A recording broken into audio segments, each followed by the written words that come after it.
Hello. Hey, everyone. Um, Chris Seaver here. I am just popping in. Again, this is one of those impromptu videos. I don't really expect anyone to come in and talk. If you do, great. This is just an easy way for me to pop on and sort of let everyone know what's happening with everything, with the channel, with everything, low budget pictures slash Warlock home video slash Chris Seaver. Equip from the 80s. Mm. First of all, I want to say thank you and hello to all the new subscribers to the channel. I see that the people keep subscribing, which is awesome. And I'm sorry there isn't a lot of new content. Um, hey, Masters of the 80s. Hello. Yes, I hope you are well as well. Master of the 80s, all the way over there. It's got to be pretty late for you. Um, Again, you don't have to stick around. I know it's late. I'm just coming on to say a bunch of stuff, basically updates. And if people come on and want to talk, by all means, but you can totally watch it later. Um, but yeah, I just wanted to let everyone know what is happening. So, first of all, like Prep from the 80s, it's still happening and it's still going to be this channel. I think that it's going to be a lot more.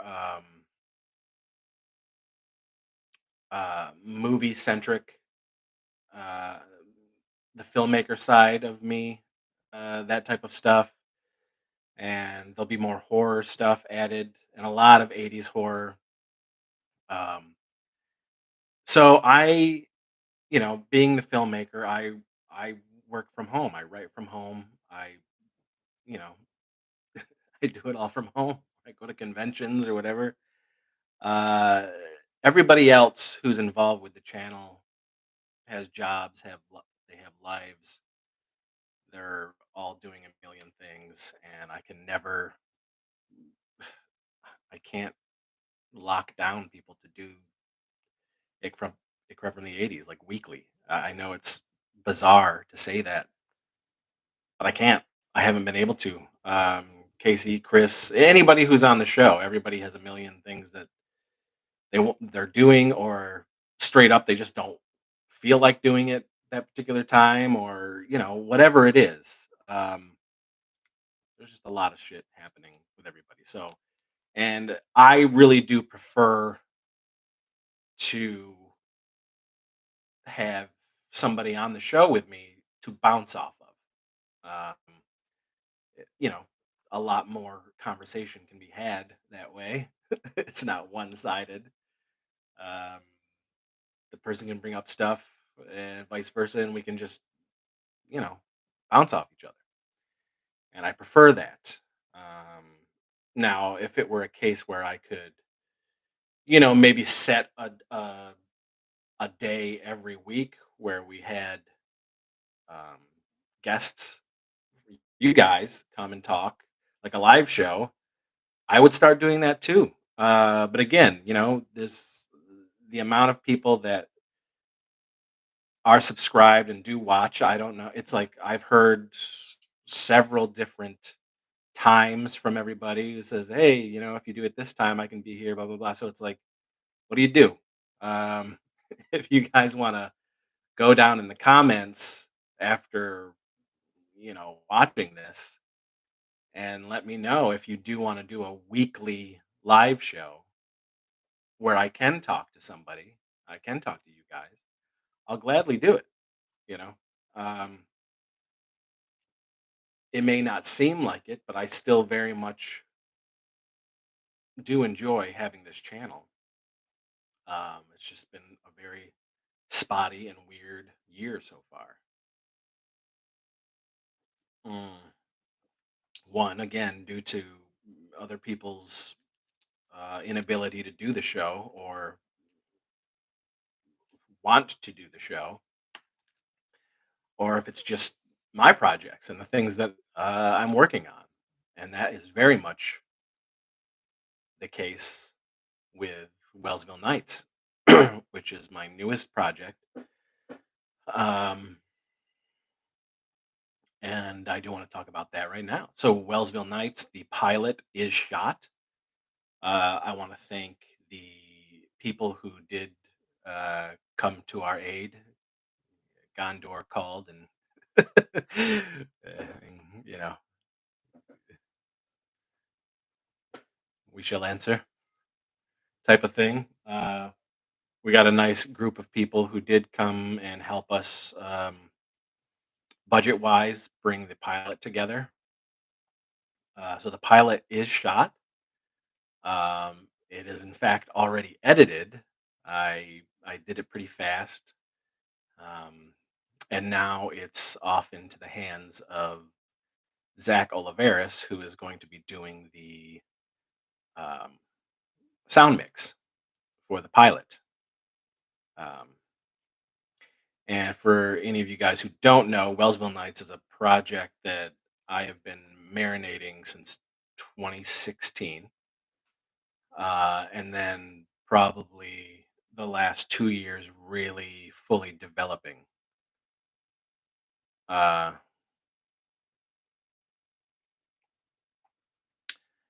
Master of the 80s. I'm always available to chat if you ever fancy doing something, mate. Well, again, we just have to coordinate that time difference. I think it's a 5 hour time difference. But, you know, yeah, I would love to geek out with anybody and everybody, really. So the Wellsville Nights project, as I said, I marinating for 5 years, developed it the last 2 years. I took all of my ideas and everything that I wanted to do and sat down with my cousin Casey, who plays Teen Ape, and my friend Clint, who is our cinematographer and also plays characters in the films. And I told them everything that I wanted to do. I asked them for the first season to write 2 episodes each, and I would write 4 episodes. So there's an 8 episode season for the first season. And for the most part, that first season is written. I am going back now that the pilot is shot, and I'm going to go back and sort of tweak everything to accommodate that pilot, and the quirks and the things that I think would be funny for these actors and characters to say now. So I'm going to go back and rework, tweak, refine a lot of that. Um, but the premise is, it's we're poking fun at 80s and 90s teen soap operas like Degrassi Junior High, 15, 90210, things like that, but more on the uh, staged 3 broadcast camera style, shot to tape sitcom style of doing things from back then. So the quality is like that. Um, the time period, the clothes are very much like that. Um, Dialogue will reflect that. I'm not really saying that it's set in the 80s, but it is. But we're not. Anytime it's like 19 something, it's 19 something something, 1980 something. Not quite like the Goldbergs, but just you know, whatever. You can watch it and you can see, okay, it's 80s and 90s type shit. Um, and we did get those cameras, so they do. The show does look like that. It looks like a cross between, like your typical, you know, different strokes, um, Nickelodeon style shows from back then, like Salute Your Shorts and Hey Dude and things like that, and PBS shows and soap operas, really. Dark Shadows as well. So Dark Shadows is like a um, inspiration to Wellsville Nights as well because there's supernatural elements that are underlining through each season. We planned out a 4 season arc for this show, um, and there's supernatural and monster elements throughout the episodes and throughout the seasons. But very dark shadows, very cheesy. Nothing like Buffy the Vampire Slayer or anything like that. Far more, you know, TV soap opera, TV sitcom type stuff. Um, and of course, it's all like 30s and 40-year-olds playing 15-year-olds, which is great.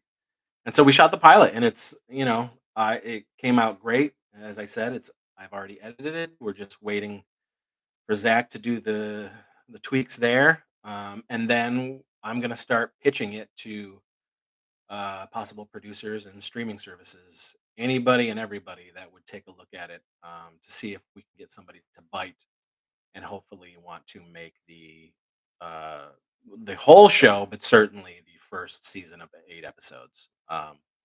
Or 7 episodes, as it were, unless they wanted us to redo the pilot again. Um, but that's our hope. We're gonna pitch for about 5, 6 months, and then if that doesn't work, we're going to kickstart the first season. We're gonna go up on Kickstarter and try to get the budget for at least the first season, and then shoot those remaining 7 episodes, and then get it up on some sort of platform for people to be able to see it every week, um, or as a chunk, whatever. We'll figure it out. Uh, you know, Pay a small price. Uh, so that's what's happening. And I will say this. Oh, first of all, Cody, enjoy on the set photos. Can't wait to see it. Thank you, Cody. Yeah. So I was gonna say um, so the last feature I shot was in 2016, and that was Death of Lantern the remake. Which, by the way, you can get right here on Blu-ray with extras and everything. Mm. So, and I wasn't the biggest fan of that, the way it turned out. So I kind of disregarded it and felt like The Weirdsies in 2015 was my true last feature. Time passed, and then in 2019, um, we shot a short to add to the Stoinky collection, a Stoink Mare on Halloween Street, which is really cheesy, terrible, shitty, like comedy, horror, buffoonery type shorts all put together, which is also here on the Stoinky saga. 3 shorts: Stoinky Beach, a Stoink Mare Before Christmas, and a Stoink Mare on Halloween Street. And it's a bunch of extras and the 3 shorts and all this good stuff. But so really the last thing that I shot was in 2019. So pandemic happened, there's that break, and during that hiatus, COVID enforced hiatus, is when I really started to get going on Wellsville Nights. Writing the scripts, developing the project, developing the world of Wellsville Heights, all that stuff, partially based on my growing up in Wellsville, New York, and the people that I grew up with, and almost all of the characters' names in Wellsville Nights are based on friends that I grew up with in Wellsville. Um, but so there was an anticipation growing. We did some casting, outside casting that I hadn't done in a very long time. More than 10 years casting new people, but we got four. We brought 4 new people in to the group for this. Whether or not they'll continue, I have no idea. But it was exciting. It was creative, and my juices were flowing, and I was just like really jazzed to do it, and also very stressed, very nervous. Coming back into it after so long, and doing something different and new like this. Uh, Essentially trying to put together a TV show, a streamer show. um, was daunting. But once we got out there, and you know, initially about 2 years ago, we did a read through. Almost 2 years ago, we did a read through of the pilot script, which was fun. And then I was able to, refine that. But when, the day before shooting, we all got together, everybody, and did the read through, and I saw it happening again in front of me, and it was coming to life, and the characters were coming to life, and I was getting super excited. And then the next day, we shot the first day. We only shot 2 days, very typical of a Chris Seaver production. We'll shoot features, 75 to 80 minute movies in 2 to 3 days, and this was a 30-page pilot. This was an episode, and it took 2 days. Um, and it ended up being like a double-sized episode. So we're calling it like a special premiere pilot, because it's 45 minutes long. You know, the edit, about 44 minutes, I guess. But it was really exciting.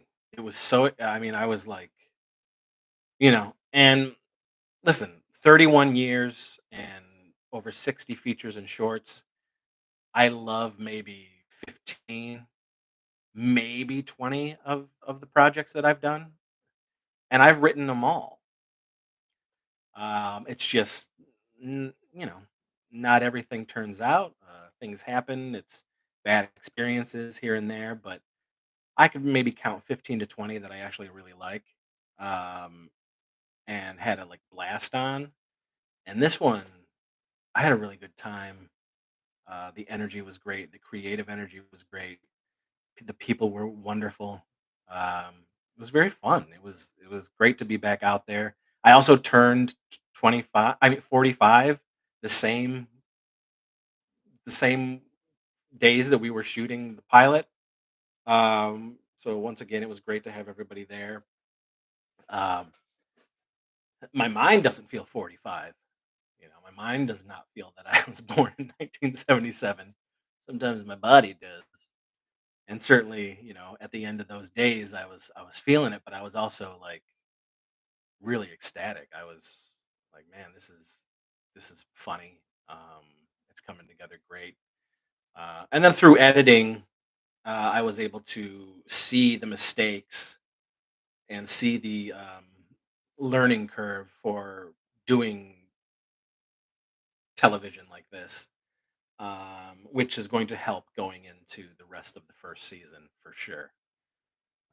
Which is great, because every time you learn something new when you're doing this shit, and I certainly did, and we can take those corrections into the future of Wellsville Nights. So, but yeah, man, I had a great time. I really did. It was fun, and it makes me very excited to continue. Um, and that's like the rub is like, I think I'm gonna. I feel like I should probably shoot a short or two in the interim, because the wait to see what's going to happen with Wellsville Nights is going to be a long wait. Like I said, probably 5 months or so, and I'm just going to be itching. I'm like a day after we shot the episode, I wanted to shoot episode two. Because I was just high on it, and it was great to be back directing and seeing my words come to life from very creative and awesome human beings. Um, so talented, talented folk. Um, so yeah, I think that there might be a short or two that pops out that I'll squirt out before anything else happens with Wellsville Nights, because we're going to be pitching that for so long, and really trying to get somebody interested. Uh, Jimmy, here from J Cart Arts channel. Hello, thank you for popping in. Have you checked out the channel, from the '80s? Right now, we're just talking about one of my new projects, Wellsville Nights, which does pertain to the '80s. So yeah, that's what's happening with Wellsville Nights. I already talked about the channel.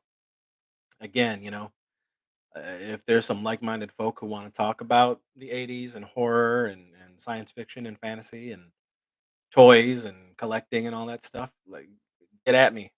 If you want to do this weekly, talk in the comments. Let me know so we can set something up. So we can keep the channel updated and fresh. 'Cause there's a lot of shit going on, and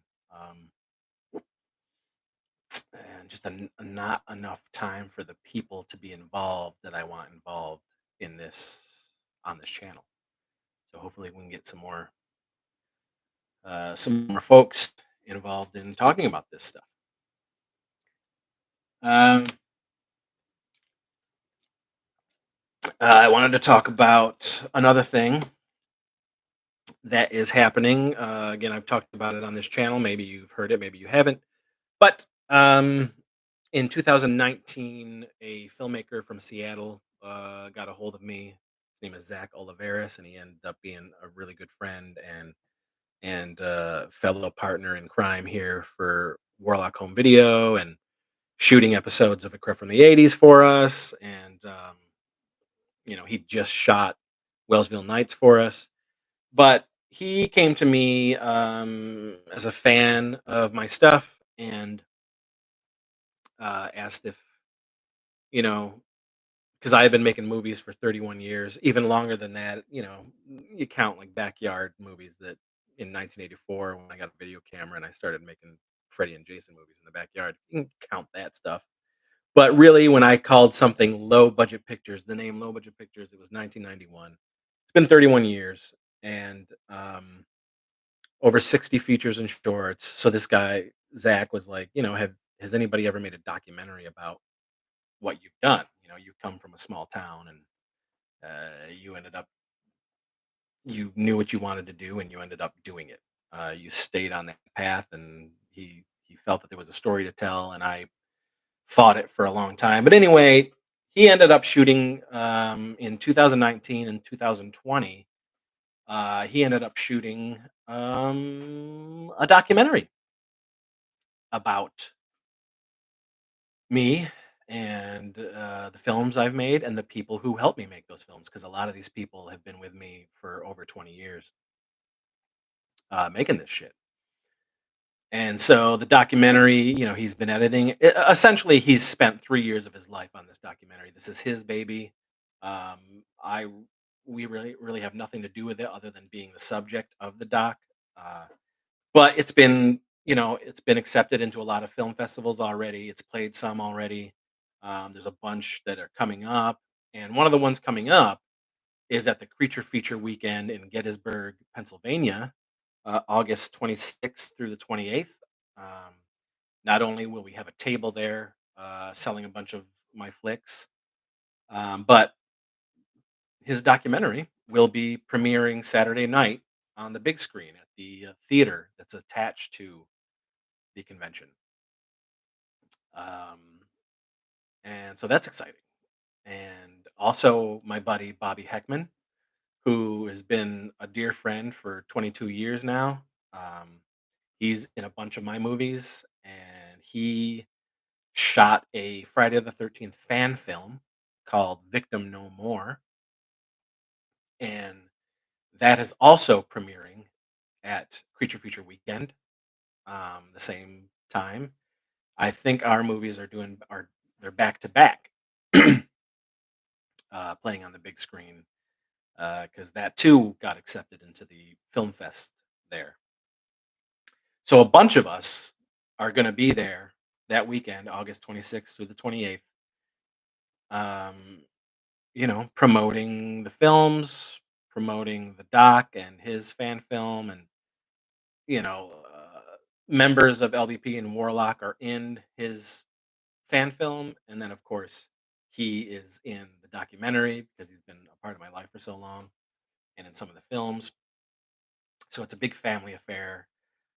And they have some wonderful guests, awesome guests, and it's a great convention. We went last year, and it was super awesome. And we were, you know, after not doing conventions for a while, it was great to come back to a convention and be, you know, so overwhelmingly uh, hyped that weekend. We did very well, and people, the old fans came out of the woodwork and was like, "Oh my god!"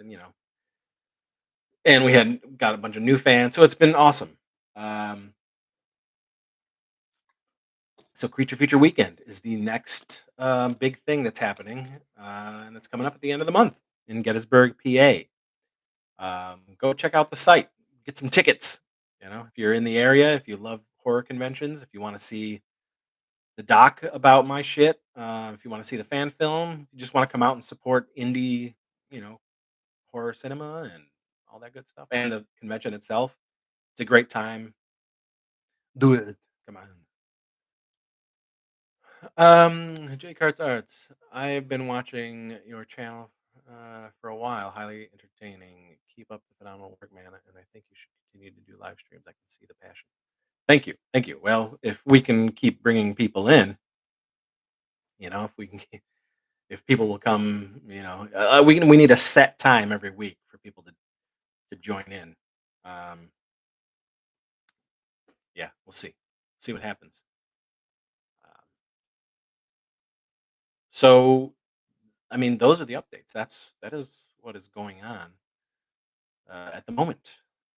Um, so, you know, except from the '80s, you got comments. You want to let me know about things you'd love to for us to do, talk about. Essentially, the channel is my personal history with growing up in the '80s and the things that I enjoy and still enjoy, and my my personal, my memories and my opinions of that time period, and so but I'm open to talk about things, and if I wasn't really into that particular subject from back then, I'll just say that. But if I was, then hey, the conversation will take off and we'll have a good time yapping about this shit. But I'm also like, a giant horror fan. So I'll talk about horror, I'll talk about '80s horror, talk about '90s horror, I'll talk about some 2000 horror. '90s, people who have been on this channel for a while know that I'm not a particular fan of too much of anything past the '80s. Uh,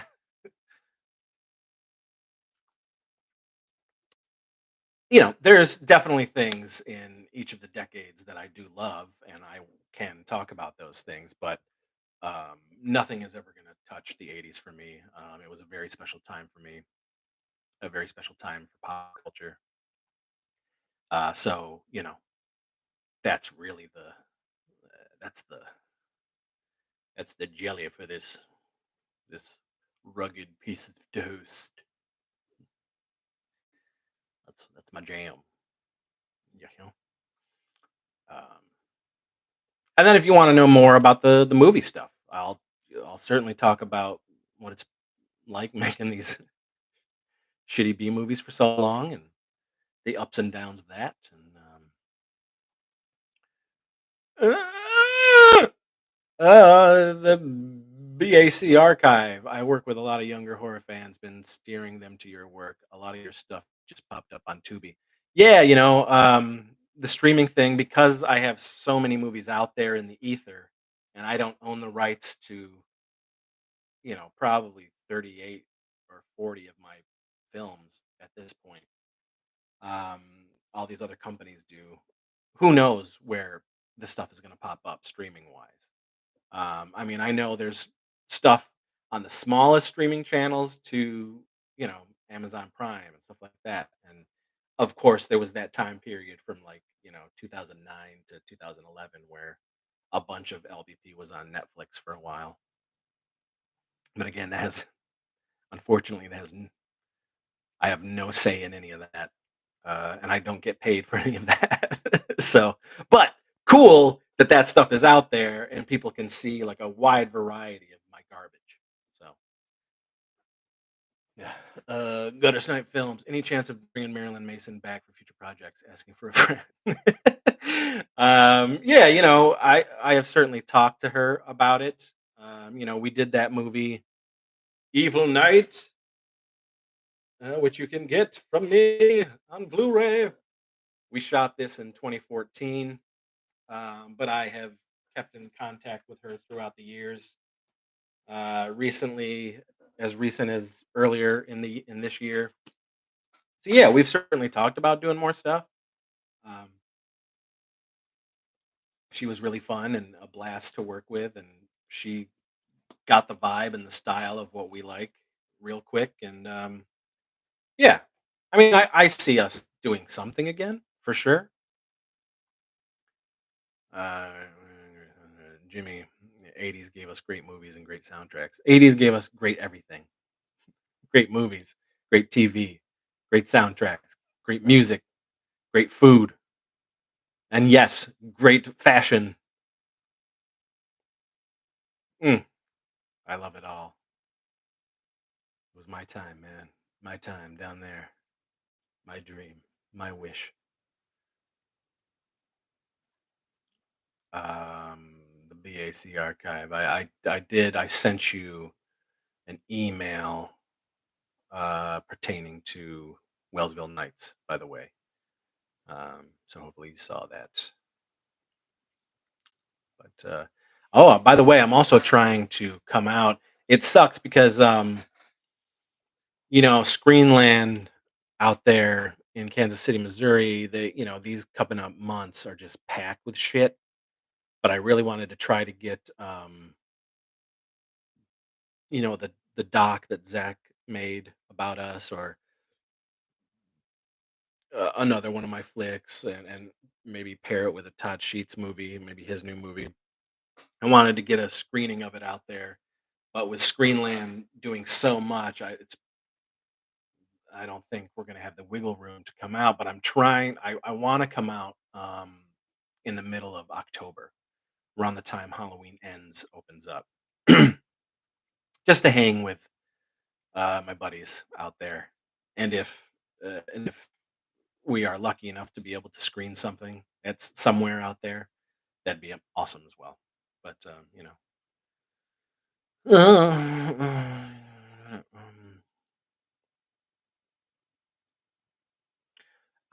would love to hear your fave, if any, Tales from the Dark Side episode. Halloween Candy is probably a big one for me.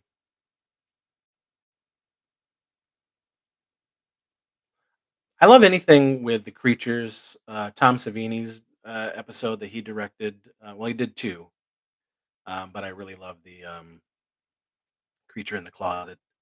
Um, I don't know. There's a lot, but Halloween Candy always sticks out for me. Yeah, the show is good. Yeah. And the song always creeped me out, but I still watched.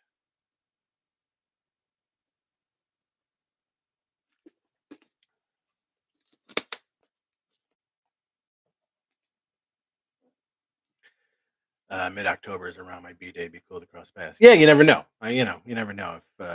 But I will be. I think I'll be out there. Igor, much love from NC Chris. Thank you, thank you. Thanks for popping in. We talked about a bunch of stuff. You can always, when this is over, you can just go back and listen to all the crap that I talked about. This was very impromptu. I just wanted to get something up, an update about everything that was happening with the channel, with Wellsville Nights, with the documentary about my stuff, um, and all that good shit. So, mm.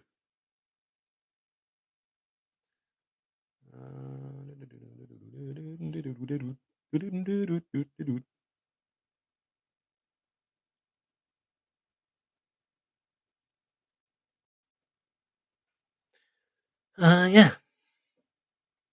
So I don't know if you guys have any more questions. If you want to keep talking, I certainly will. I've got time to. And then again, if you're just popping in, you can go back and watch everything that I talked about.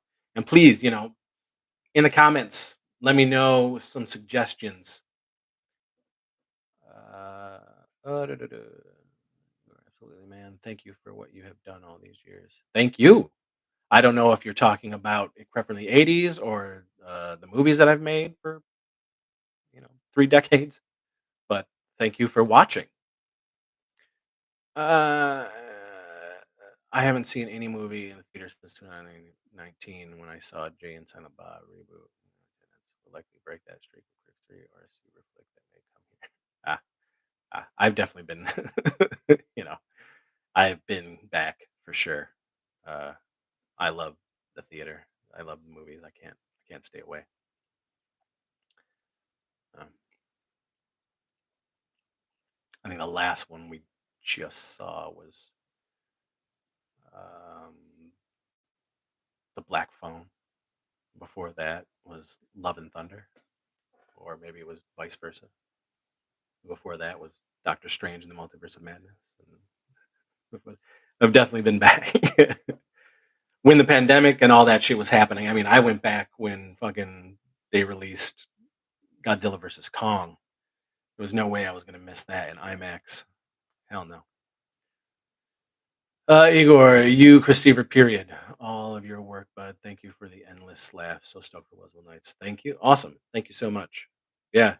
We'll see what happens with Wellsville Nights. As we get closer to starting the pitch process, maybe I'll throw up a little tease or something for everybody to see what the hubbub is, what we've been working on.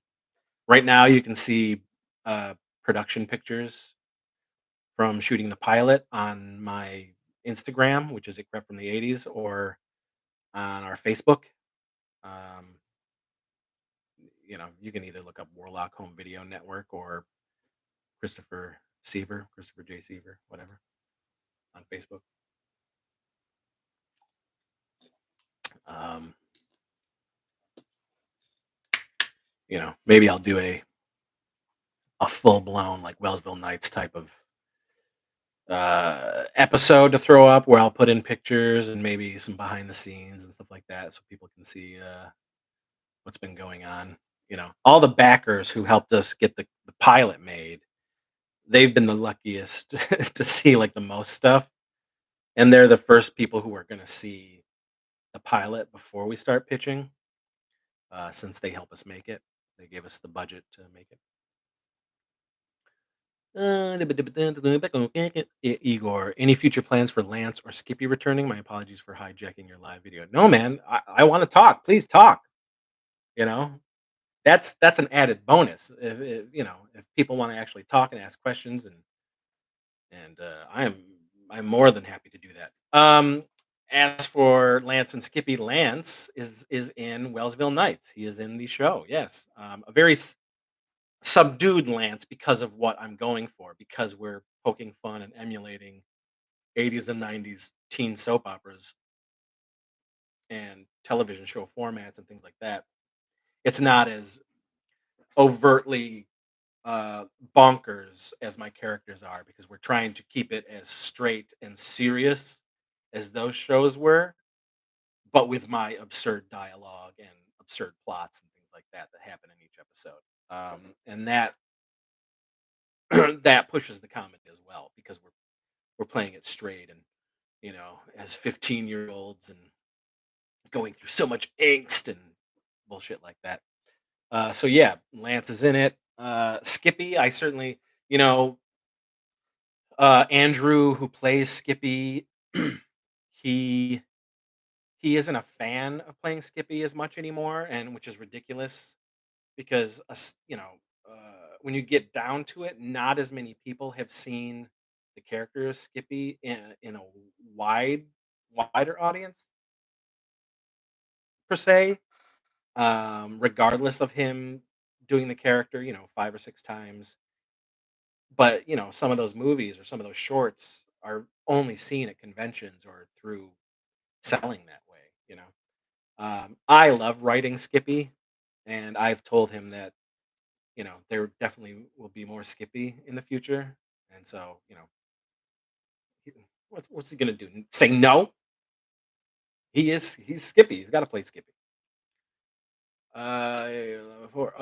Jimmy, what movie gave you a love of horror? Well, this is interesting because, um, so I was born in '77, and I was essentially your typical sci-fi fantasy kid. Like, I loved Star Wars.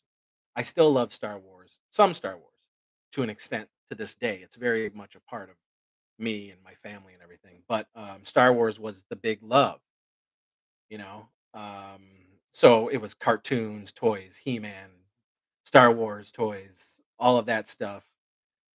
Your typical '80s kid, Saturday morning type kid. And so I loved all that.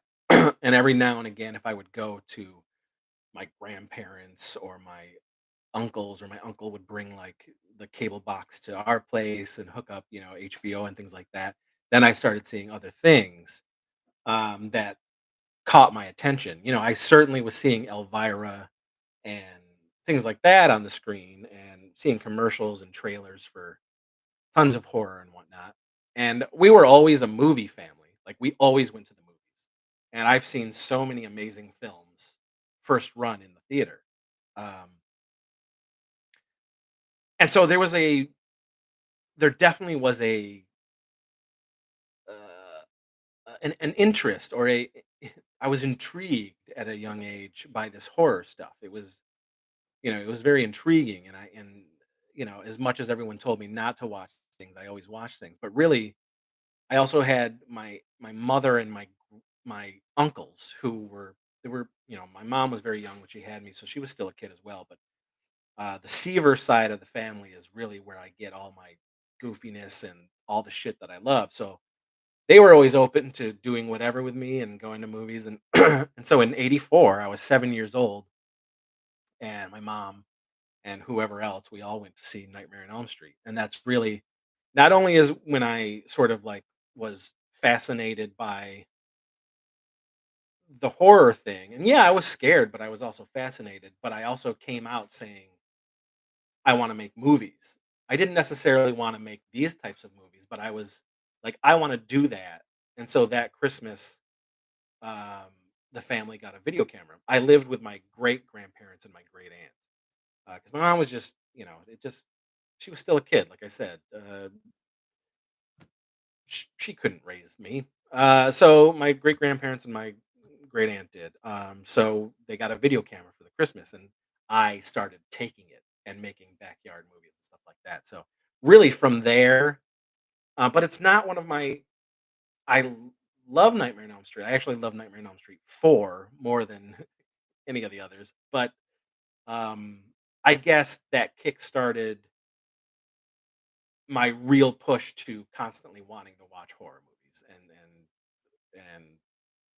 stuff of that nature. But I was also seeing the Monty Python stuff. I was seeing Airplane. I was seeing that type of stuff at an early age that was really informing who I was becoming.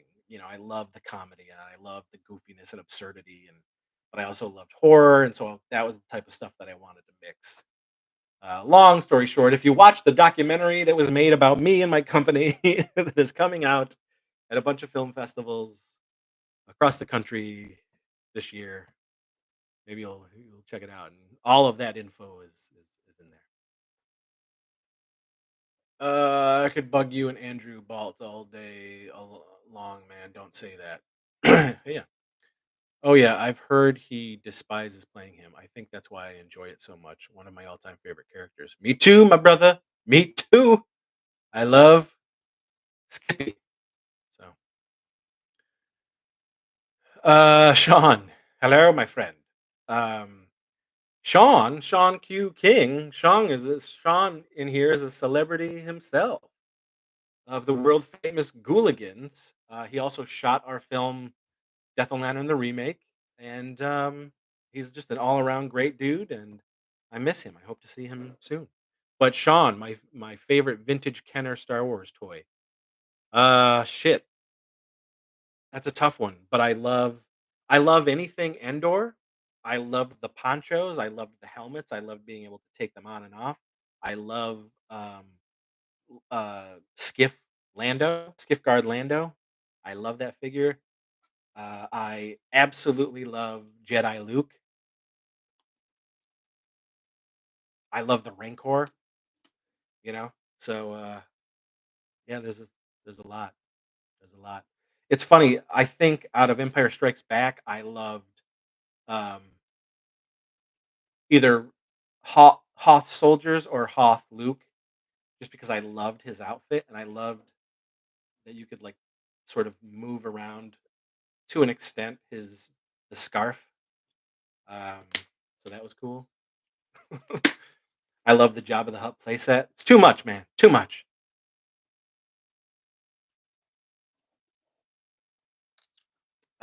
Jimmy, my mom has taken me to see every Nightmare except 1 and 2. I'll check out the doc when it comes out. Hey, man, we had some dope moms, didn't we? Dope family members. About Avon Zero. Hello! And come talk. Please ask questions. Sean. Oh yeah, I do. We will suck face at some point this soon. I wish. Why aren't you coming to the premieres of the doc and Victim No More? Damn you, Sean, you villain. J Car sent me sub. Hey, thank you, J Cart. You're really bringing in some folks. Francis Chainsaw Gramp. Mm. Summer school, Mr. Dean Cameron. Am I stoked for the NECA Elf coming out? You better believe it. I have it pre-ordered. I am a I am an Elf fan. I still have my Elf plush from when I was a kid. It is still intact. I gave it to my son when he was born, and now that he's 15, I have taken it back and is in my possession again. Uh, Man, J Cart, you're bringing in the folks. Thank you. King, the last batches in the line till 85 are all masterpieces. I think the last figure that I got from that line might have been it came with the Jabba it was like the torture thing. They also used it for the droid factory, but it was later recolored for the Jabba thing. So I got that playset and with the figures that came in it. So I think a man and one of the guards there, one of those Nick Toe and Jim Van Brunt type guys were in that pack. I think that was the last, or maybe the I mailed away for Anakin. That might have been that last group. But I didn't get any of the coin guys, and if I did, I certainly don't remember it, and I probably lost the coin shit right away. At that point, not that I wasn't in love with Star Wars still, but by that point, I was like heavily into Mask and Thundercats and Sectors and things like that. But I still loved my because I played Star Wars with everything, with my He-Man, with my Centurions, Thundercats, Sky Commanders, all that stuff. I played Bionic Six. No world was was off limits, you know. Uh, do the companies that own some of your flicks own the characters too, or are you just free to pull from your stable of characters freely? Nobody owns any of my characters or anything like that. It's just the rights to put out the films or license to put out the films. So all the characters are mine. So I will, cherry pick them as I please to bring back and to put into things and whatnot. I mean, you'll never see Teen Ape and Bonejack ever again. That's just never going to happen, and that's really because we just don't want to. It's done. That was I'm doing this for so long, guys. Those characters are long gone. I gotta ask, man, what's with all the Henry Lee Summer in your videos? My mom loved him when I was growing up, so hearing him in your films absolutely ruled. It's just fun and funny, and we like to say he's the he's the low budget John Cougar Mellencamp, Henry Lee Summer. You know, um, yeah, I don't know. It's just really, it was at first it was more of a joke and something to really like make Andrew smile because Andrew really likes Henry Lee, and then it just became tradition. You know, so that's really all it is.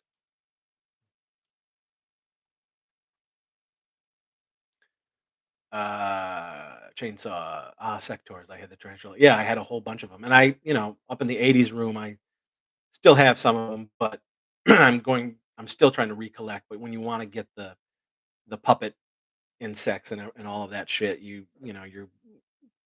going up 200, 300, $400, and I that's just like crazy. But the Nacelle company who does the toys that made us and the movies that made us, they have a license for Sectors, and they're coming out in September. Pre-orders for new Sectors, which is amazing. Rest in peace, Bone Jack. Yeah, whatever. I miss D'Artagnan. Meredith is hilarious. Yes, she is. Yes, she is. Um, and she was great as D'Artagnan. I don't know if we'd ever do another Filthy McNasty. It's again like that part of LBP was a long time ago, and not that uh, not that I didn't like them, and I mean I wrote everything, but it's just my interest just wanes with doing all of that stuff. You know what I'm saying? D'Artagnan is a great character, so maybe the sex demon D'Artagnan could show up in something else. But no more filthy nasty movies. But Meredith is great, and she's in Wellsville Nights. Oh yeah, that's a perfect answer, dude. Thank you. Yes. Sorry, guys. Hold on. Somebody, I keep getting all these messages.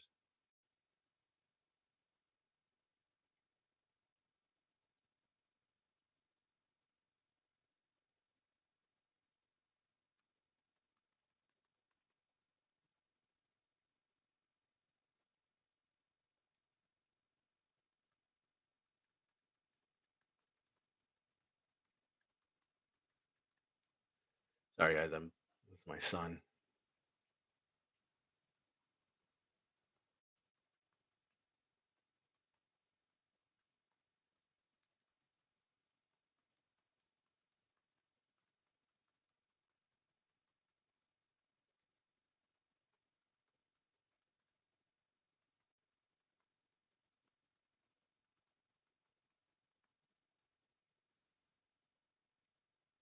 Sorry, guys. I'm really sorry.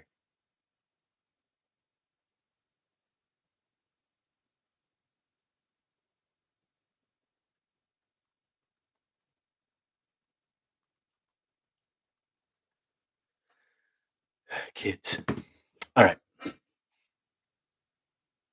No, not yet. River is he's he's like a lot of kids of today. They don't really care about getting their license as much right away, and I think River's the same. He doesn't really care. Plus, he skateboards everywhere. Him and his skateboard crew, they're thrashing all over the place. Yeah, so I don't think he's gonna. I think he'll be a late bloomer when it comes to wanting to drive. I guess maybe the older he gets, and the more like he doesn't want to rely on everybody else to get him somewhere, then he'll be like, "Hey, maybe I want to do this." But right now, he's like, "Yeah."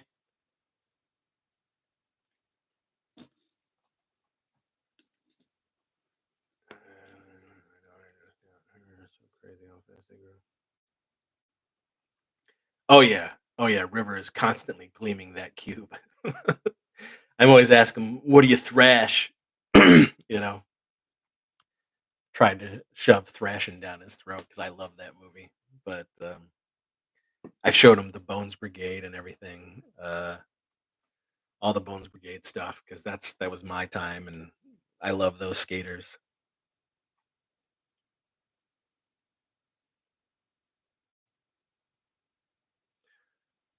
I love travel, but I'm terrified of driving. I'll walk.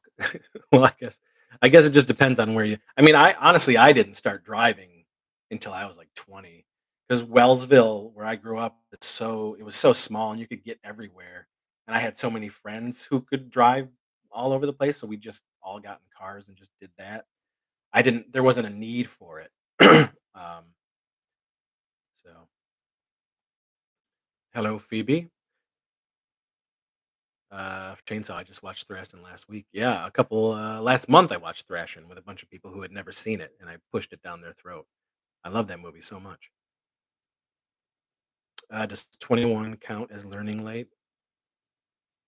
I mean, like I said, I was 20 when I started driving, and I turned 20 in 1997.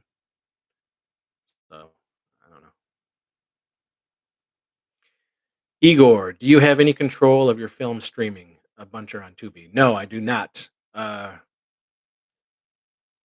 Phoebe, Jordan sent me to say hi. Hi? Who's Jordan? um, I was 22 and it saved me from getting a DWI. There you go. There you go. Uh, no, I do not have it. I talked earlier about this. I do not have any control over what is streaming and what isn't, because out of the 60 plus movies that I've made, I don't own like 40 of them. I would say less than that. I would say like I don't own maybe 35 of them. Other companies own those. And so they have the rights and they can and certainly when I made the rights to a lot of these movies, when I sold the rights and made those initial deals, streaming wasn't even a thing. Um so, no, I do not see $1 from any of my movies that are playing on any of the streaming platforms out there. So that's just how it is. Um For all you new people in here, I'm Chris Seaver. I make comedy horror films. I'm 45. I'm a big kid. I love the 80s. This channel is a crap from the 80s. There's a bunch of 80s content down here from my childhood and the things loved then and things I love now.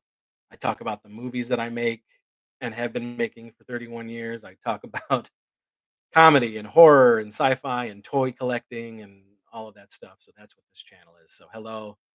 Thank you to everybody who's bringing everybody over here. I appreciate it.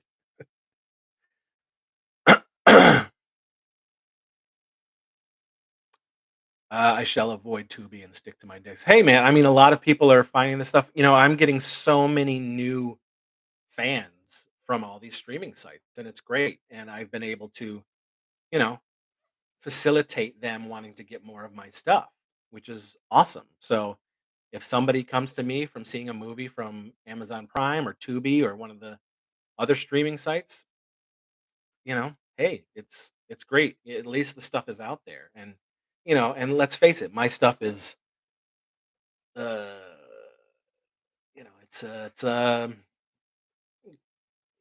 you love it or you hate it, and um, I appreciate any of the people out there who find it and find comedy and joy and fun from the stuff. Fully knowing that it's B movie trash and garbage. It's always nice to still find people, fresh new people, fans that come in and understand what we're doing with these movies and get the absurdity and the jokes and all that stuff. So I say bring it on, you know?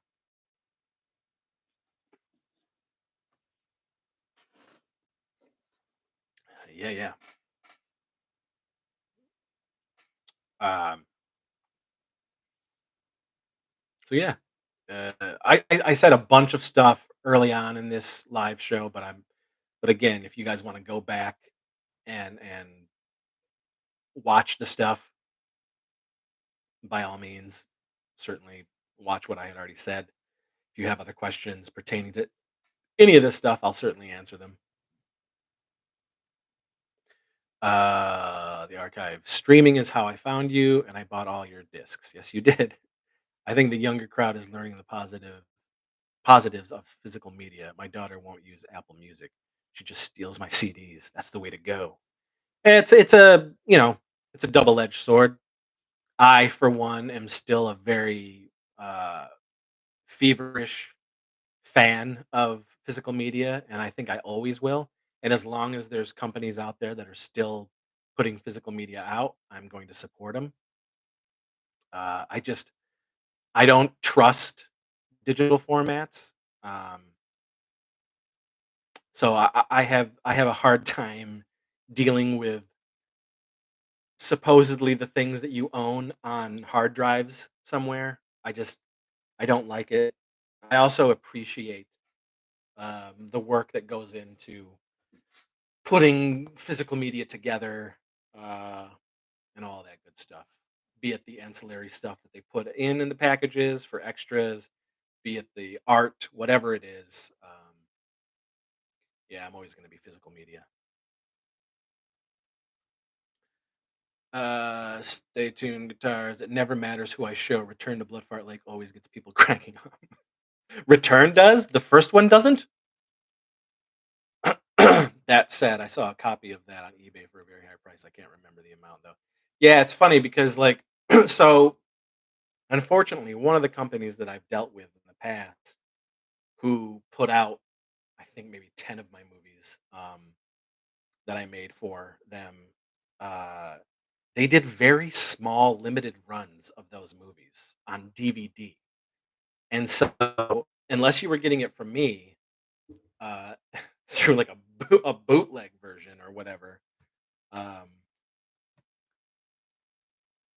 they were out of print on this company.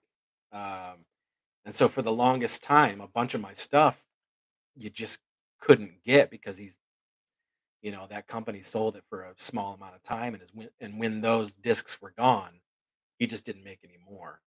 Um, so that's you know, thankfully, not all the companies were like that, and you can readily get a lot of the stuff. And then again, if you want more stuff, you go to me for the source for a lot of stuff. Like there's stuff that we put out ourselves, and we put together ourselves. Thanks to Zach Oliveris. He helped us put the 2 disc Anal Paprika trilogy together. The Seavage's fan film frights, and this is some of the early stuff from 1989 till the mid 90s, with extras and all that stuff. All of them have extras.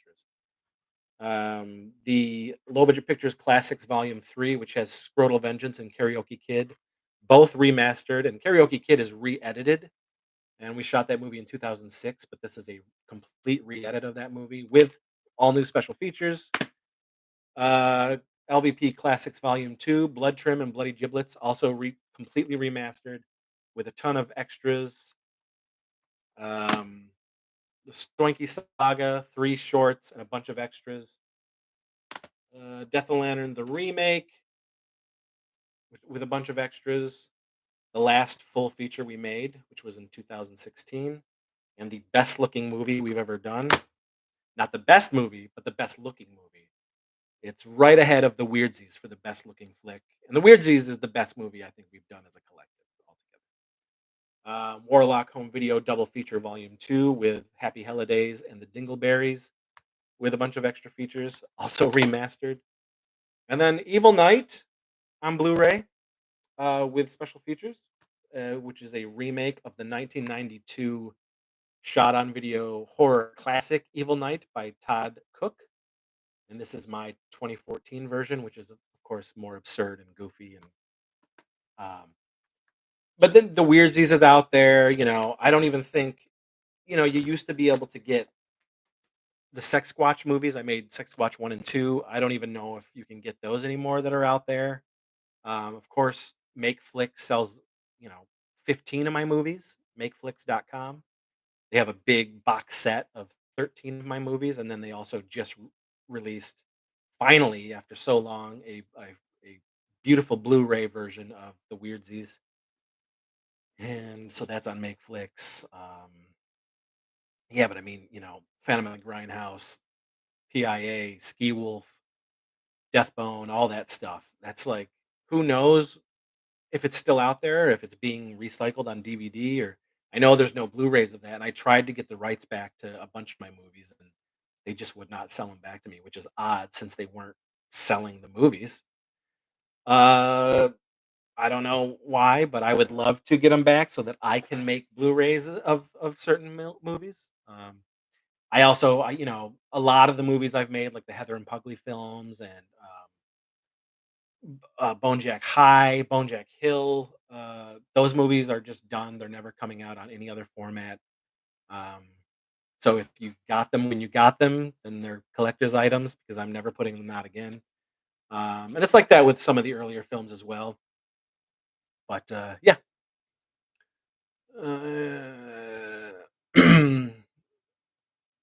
That's it. Jimmy Van Brunt. Yeah, yeah. So yeah, so basically, what I was saying. Sorry about that. Stay tuned, guitars. Is that you know, people will, if there's out of print, whoever has them, they'll like throw them up on eBay or seller sites for like ridiculous prices, like they're crazy collector's items, but they're not. I mean, if you want a bootleg copy, just get a hold of me. you know, I did see some of the ridiculous prices for that stuff. Vow Raven Zero. Since I came in late, I'll restart and watch later because the things you've talked about sound fun. Oh, thank you. Yes, please. Please do.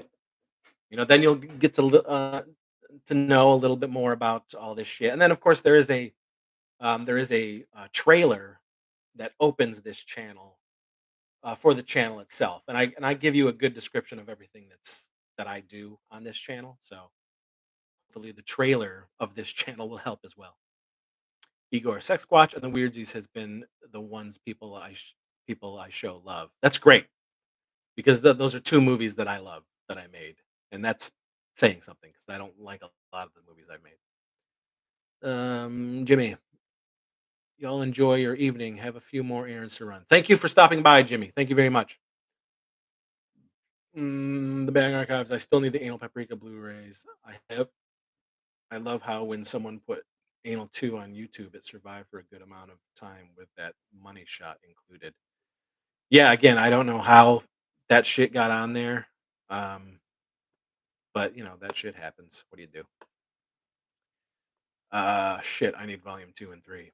Well, you know where to find me to get the the volumes 1, 2, and 3. The remake does look phenomenal. Thank you. Yes, I agree. Sean King shot it, along with Clint Kelly. They did a phenomenal job. We were using some crazy awesome cameras for that one. That's the best thing about that movie. So, all right, guys, let's see. Let's see.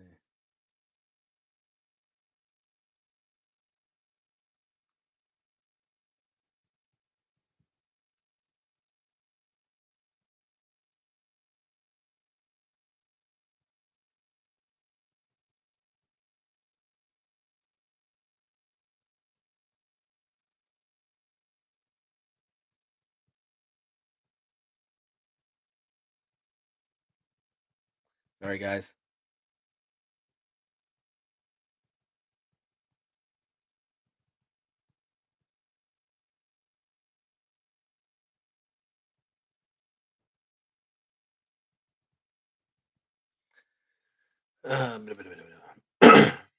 If you have any more questions, any more you want to talk about, any more shit, please do. If not, you can go back and watch this. Uh, if you want to get a hold of any of the flicks, I can certainly give you a list of what I still have. You can get a hold of me at warlockhomevideo@gmail.com, and I answer everything. You can also, find me on Instagram at it crept from the 80s or on Facebook, the Warlock Home Video Network or Christopher J. Seaver. Bone Jack High is one that I haven't been able to find. One day, maybe. Yeah, I don't know. Sorry, not from me. um, yeah, the DVDs are. I'm just not doing those. I'm not doing DVDs at all anymore, actually. And some of the movies, like I said, like a good probably 10 movies, I am just not going to be putting out on Blu-ray anytime soon. So, is there something you've made that you somewhat question now? There's certainly so like early on when we were doing these movies,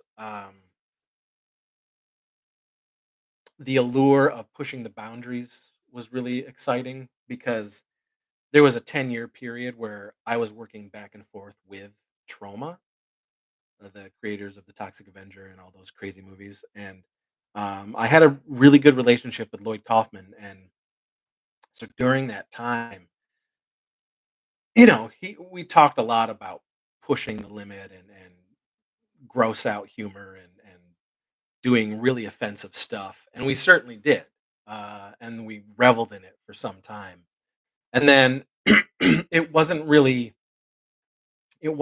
a oh, what will people think type of thing. It was more of a, well, this is getting tiresome now, and so that really stopped, um, and things started to sort of move uh, differently in 2006, 2007, a little less uh, overtly crazy, over the top offensive, pulling that stuff back a little bit more because just, essentially, while I find a lot of that stuff funny to this day still, in pop culture just in general, uh, writing the stuff was just tiresome. It just became like it's the same old type shit. Uh, and so I don't know if I regret so much as I just got tired of it. It wasn't stuff that really interested me anymore. Uh, like I don't watch trauma movies anymore. It's just the same type of shit over and over and over again, and um I get nothing out of it. So I don't know. Maybe that answers your question. Igor, yeah, Bonejack High and House on Bonejack. Well, that's because I was the only one putting them out. I really only sold them at conventions. Um, that's it. Bonejack High and Bonejack Hill. We made that in 2005 and 2006. That was, you know, those were the times. I also did not mean for that to be in a negative sense. Oh yeah, no problem. I didn't take it as I'm good, man. I'm 45. Nothing bothers me anymore. You know, I also, I'm not one of those like uh, cancel culture type people. That stuff is just so stupid and weird to me. It's like life is life, and people are people, and you either act good or you don't. People make mistakes all the time and people amend those mistakes, which is fine. People learn, people grow. That's just the way of life. You shouldn't condemn somebody for dumb shit. Because a lot of those people condemning have done dumb shit themselves. So it's just like, fucking grow up, shut up, live your life, mind your own business, do your thing. If you don't like it, don't watch it. Don't push it on me. Don't. I'm not gonna push shit on you. You know. Um, I try to be good to people, and I hope people are good to me, and that's really all you can do. It's silly. All that shit is silly. Stay tuned, guitars. What newer indies have you been watching lately? This is also something that has always surprised people, and I'm very honest about it. I have been for many, many, many years, but I'm not a big fan of indie movies. Um, I think the majority of them aren't good. Um, in aspects of writing, directing, acting, things like that. It depends, and again, it depends on what you mean by indie, like this micro budget, low budget, no budget stuff. It's got to be something that really like flips my wig to get me excited for. Otherwise, for the most part. I know I'm not gonna like it. I don't even watch it. And that's just me. You know? So, you uh, uh, I find that a lot of the micro budget, indie, low budget stuff is a lot of the same shit, and it's done poorly. Uh, and you could say, "Well, your stuff is done poorly." Yeah, my stuff is cheesy, silly B movie garbage, but I know exactly what I'm doing. I'm not trying to do anything other than what I'm doing. You either like it or you don't. I'm not trying to appease you. Um, you can jump on or don't jump on at all. So, and a Chris Seaver movie is a Chris Seaver movie. It's a unique and weird and uh, odd thing, and that is what we do. We don't do anything other than that, and we're not trying to do anything other than that. Even when we're trying to do a quote unquote more mainstream, it's still a Chris Seaver movie. You're still going to get the absurdity. You're still going to get what makes a Chris Seaver movie a Chris Seaver movie. Um, just there's maybe an element or two where a wider audience can enjoy it. Something like the Weirdsies or Geek War, things like that. But it's still a Chris Seaver movie, you know. Um, so I don't know. Val Raven Zero. I'm subbing a second time just for that statement. All right, thank you, thank you. uh, yeah, I was generalizing. The question should have been, "What have you been watching?" Um, surprisingly, I am a very I oh, we need release of the music from your films like Bingo Bango, Creepy Assholes, etc. Yeah, I will get to that, Igor. Well, I'll say it right now. I mean, Bingo Bango and Creepy Assholes are it's just me or me and Alec um doing it together.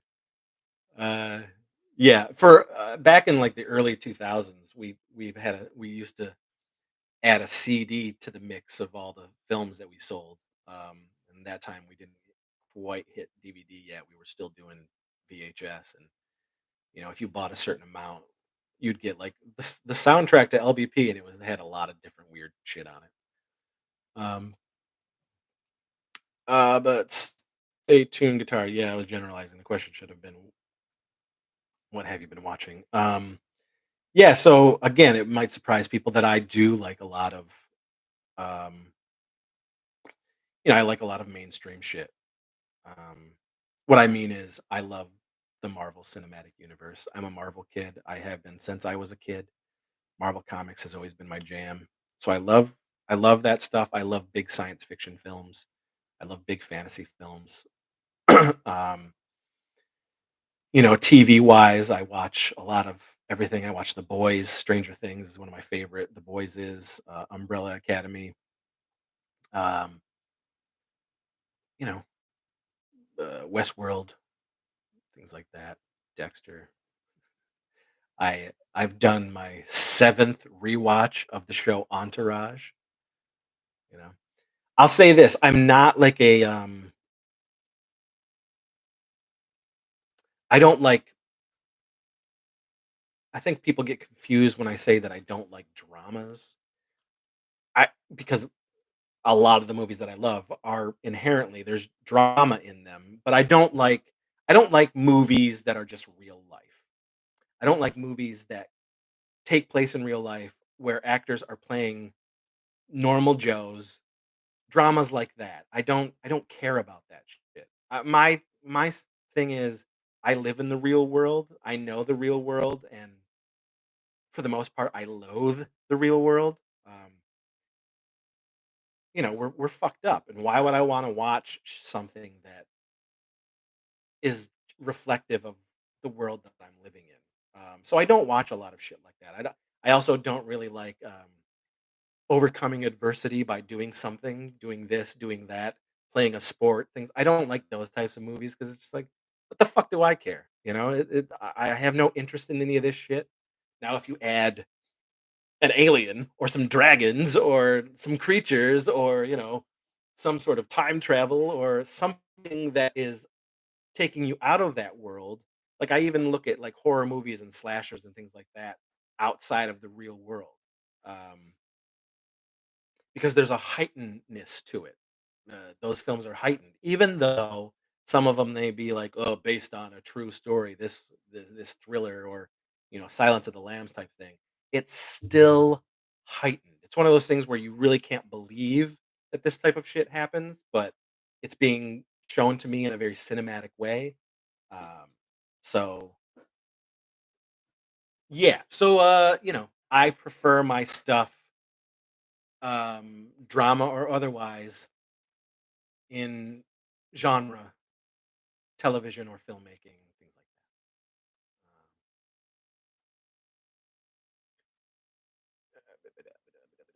like that. Sorry. So okay, this is great. Thank you guys. Thank you for asking questions. Thank you for talking with me.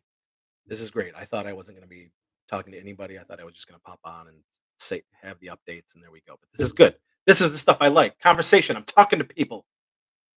This is great. Yeah, okay. With today's technology, it's too easy for people to make movies from the first thing they write. And as any writer knows, it takes at least 5 to 10 screenplays to really write well. Yeah. Well, again, like, you know, say you get 10 indie horror movies, right? Or indie any movies, any low budget movies, 10 of them. You put 10 down, you watch 10 in a marathon. You might be lucky if you come out liking one or two of those movies. At least for me. Um, and again, that's not a pretentious thing to say because I'm a filmmaker and I do this because I know, again, I know what I make. It's just there's a method to the madness, and you can tell intention. And sometimes the intention is not pure. It's not there. It's just to do it for this or because this guy did it. Now I'm going to do it. Or you know, you too many indie filmmakers and indie films try to do something that is a little too uh, serious or robust right out of the gate, and it comes off as silly and hackneyed and uh, lame, and you can tell right off the bat. And I don't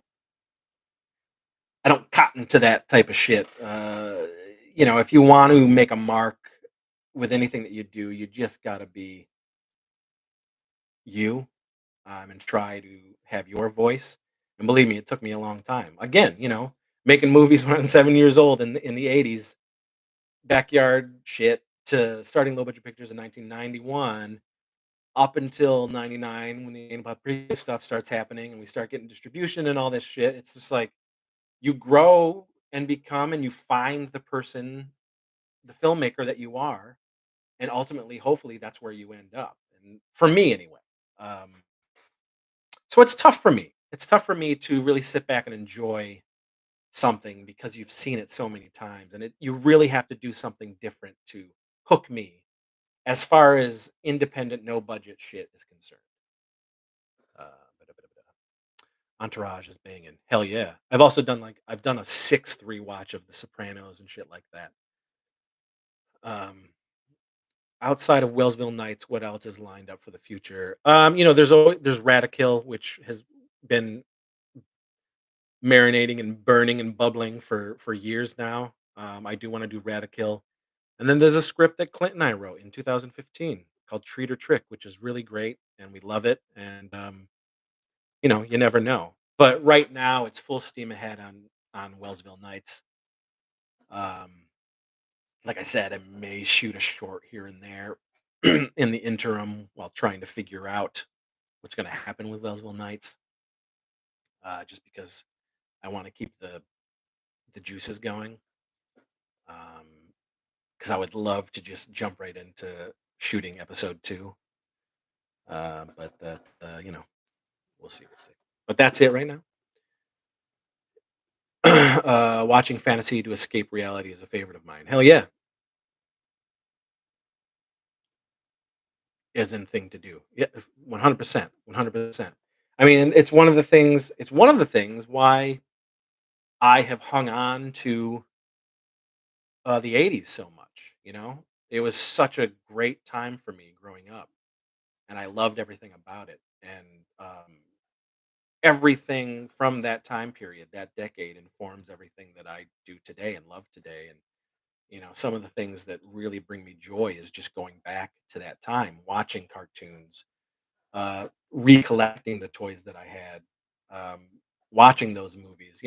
9 times out of 10, when I'm going through my movie collection, I'm going to pick an '80s movie over something newer that I have or something newer that I've seen because it's a part of your chilling. You're just a part of, like you said, getting away from reality. It's a part of your warm blanketness. It's something that just makes you feel good, puts a smile on your face, makes you feel warm, that type of shit. So I'm all about that. Archive. I can stand horror, violence, people versus monsters, etc. But John Wick violence, people shooting people, I can't stomach. Huh? Weird. I love the John Wick movies. Those movies are fantastic, and I can't wait for four. But yeah, Igor, thank you for doing this, man. For real. Hey, man. Thank you for enjoying this. Again, keep keep enjoying, keep coming to the channel, and let's leave in the comments when weekly what if you want to keep doing this, what you'd like to do, um, so that we can get a community going for a live show every week, or maybe some of you guys want to do a an episode with me, and do it over Zoom or whatever. So, thanks for hanging in the chat. I feel you on that. I find myself thinking through indie works, looking for creators with the most charm.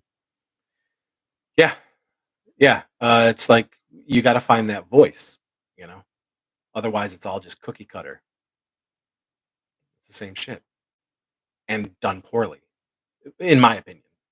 Um, there's nothing worse when you're a fan of this stuff. Nothing worse to watch an indie movie that takes itself too seriously and they can't pull it off. They don't have the talent to pull it off, whether it be the actors, the writing, the direction, the cinematography, whatever it is. It's like that stuff can really, you know, believe me, there's a lot of stuff out there that I am perplexed that is got big or became like hyped up and things like that. Like boggles my mind.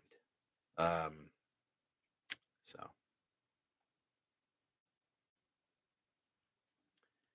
New York Labor, I would die doing an episode with you, fangirl moment for sure. You just got to let me know what subject you want to talk about. '80s horror, all that stuff, whatever. Just let me know and we'll put something together and we'll fucking do it. Whatever. Only Driven Gaming. I found you through a good friend, and he has been in a lot of your content. Oh yeah, I really enjoy your work, and I'm really looking forward to Wellsville. Thank you, thank you. Awesome. Who's in my movies? Who's in my stuff that you are good friends with? Sean Allen. I watch along and maybe breakdown or discussion of one of your films would be interesting. Yeah, there's somebody that is definitely something we're gonna look into. I tried to sort of do some of that with the making a crapster piece episodes that we've done on the channel, which are on the channel.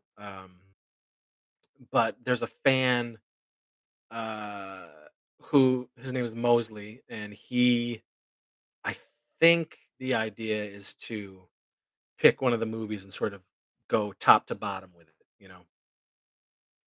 Talk about the making, talk about the release, talk about the ups and downs of that particular film. I mean, much like we do with the making a crapster piece, but I think it's more of a, I think it would be more of a one to one.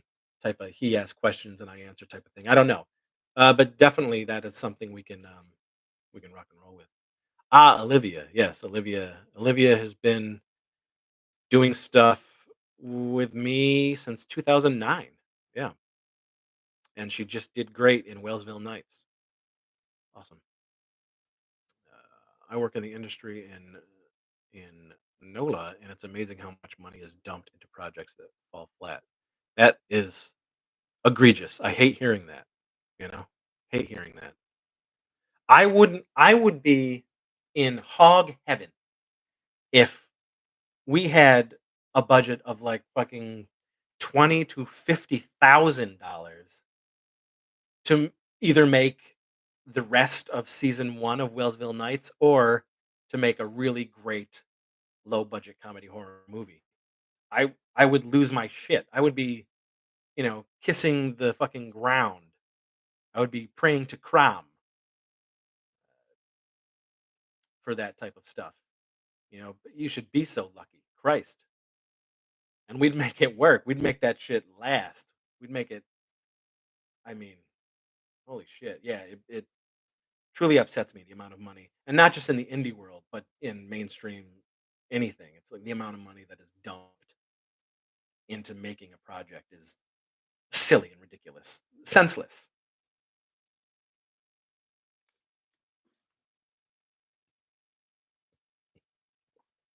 Yeah. Maybe a long debate on the best things from the 80s. Well, I certainly could do that, you know.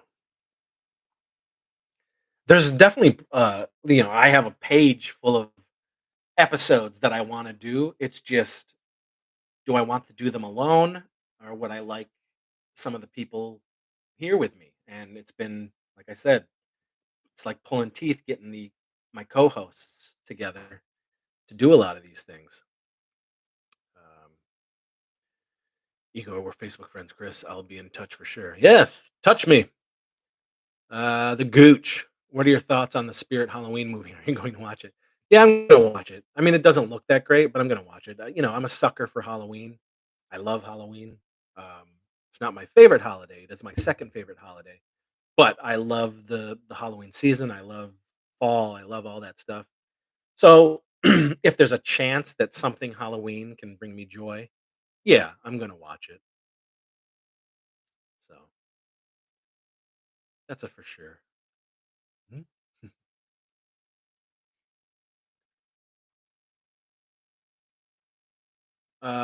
What's my first favorite from the 80s? Is that what you mean?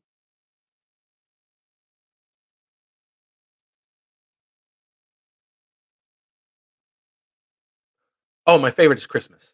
It's Christmas. Ever since I was a kid, I love Christmas. Um, I think, and people say, if you're a horror fan, it's like, well, Halloween is all year round, and I'm a horror fan. I mean, you know, my entire basement theater is all horror. I am doing something horror related every day. I watch something horror related every day. You know, I love it. Um,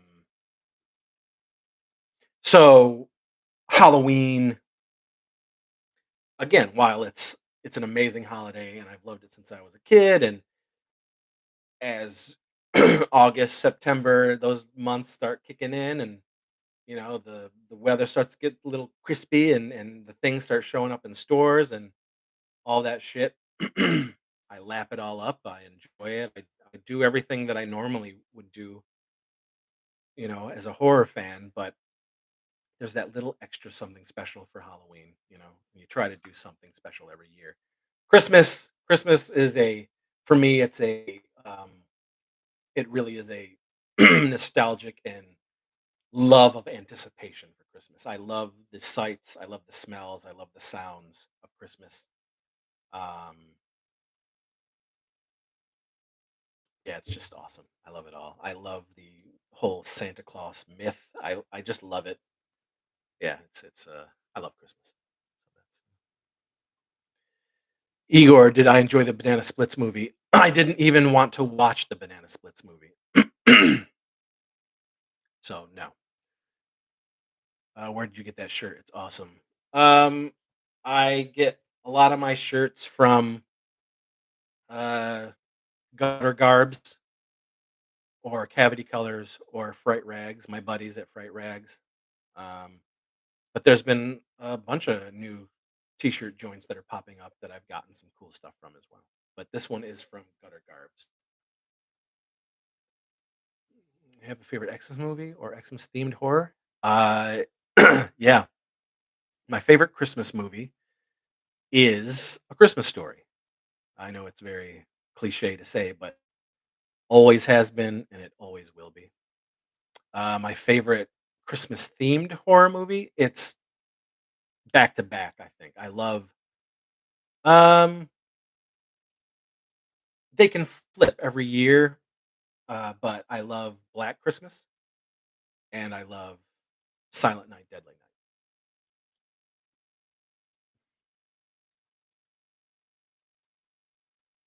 Can we expect any new works from Toby Larone in the future? Possibly.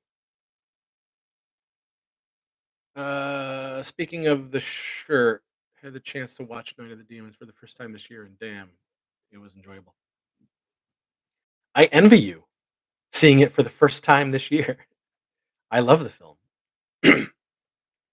A theatrical poster hangs down in my theater room, framed. I love it. Night of the Demons rules. You bet. You bet it does. Greg Pfeiffer, please watch Murder Party. It's really fun ride. I watched a little of it. Didn't do much for me. Did you snag the newest Chainsaw and Dave Fright Rack shirt? No, I didn't. I didn't like the design. Have you checked out Paper Girls? If so, thoughts. So I know that people love the comic book, um, and I haven't read it, but my cousin Casey, who plays Teenage, who he loves Paper Girls. So I was like, okay, based on that, I'll watch. And I've watched 2 episodes, and I didn't like it. I didn't like the direction. I thought the writing was pretty bad, and I thought the girls were pretty terrible. But that's just me. So I will not continue to watch Paper Girls. The Gooch. Have you bought any new figures lately? No, I haven't bought much of anything for myself.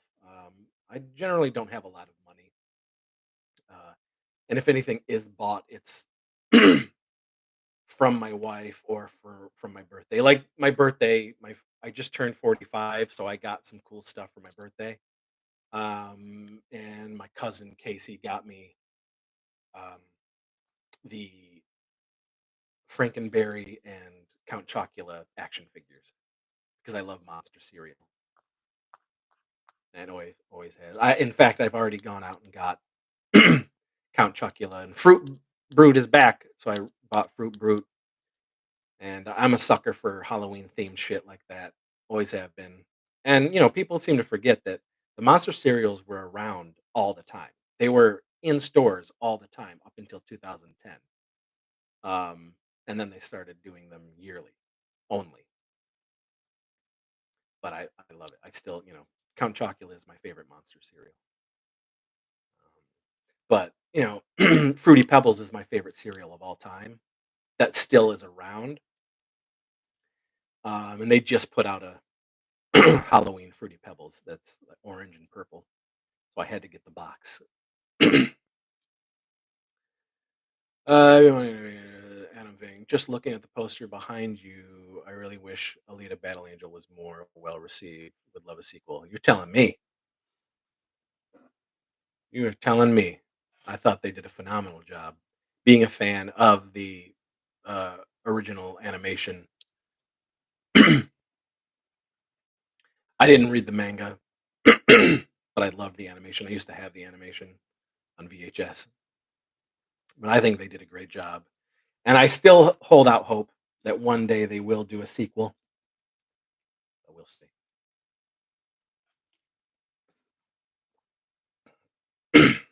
um, I just have to say, Josh Swire is one of my favorite actors I've ever had the pleasure of watching on screen. Yep, Josh is great. Josh is again, if you watch the The documentary about me and LBP, pretty much everybody in LBP is in that documentary. The filmmaker went around the country and talked to so many people. It's a really great documentary. If I wasn't the subject matter, I would still say so because I love filmmaking docs. I love movie docs, and he did a phenomenal job. But yeah, and I mean, none of them are really actors in my films. Nobody is, I guess Billy Garbarina used to be, but everybody else is just a ham. And I got this weird group of people together to bring my crazy dreams to life. And Zach and Josh is one of the best at it, one of the best tomfoolerists. You know. Hold on, I'll be right back.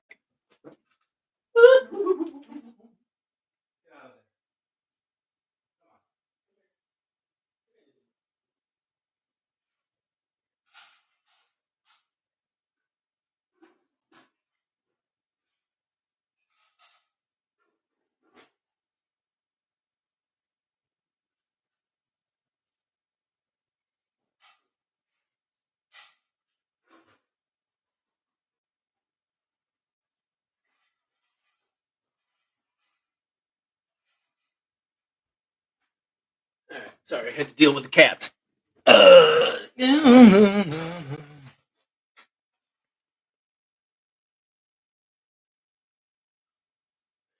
I finally saw Count Chocula in stores this weekend. Was so happy. Yeah, so it always brings a smile to my face. All that shit does. I'm a sucker for it. J. Carter, I certainly plan on watching Night of the Demons again this Halloween. I really need to check out part two as well. Hopefully, I love part two. I also really dig part two. Um, I think it's as fun as the first one, and what I will say is part two is a little goofier. They added some comedy to it, but I enjoy that shit. So, yeah.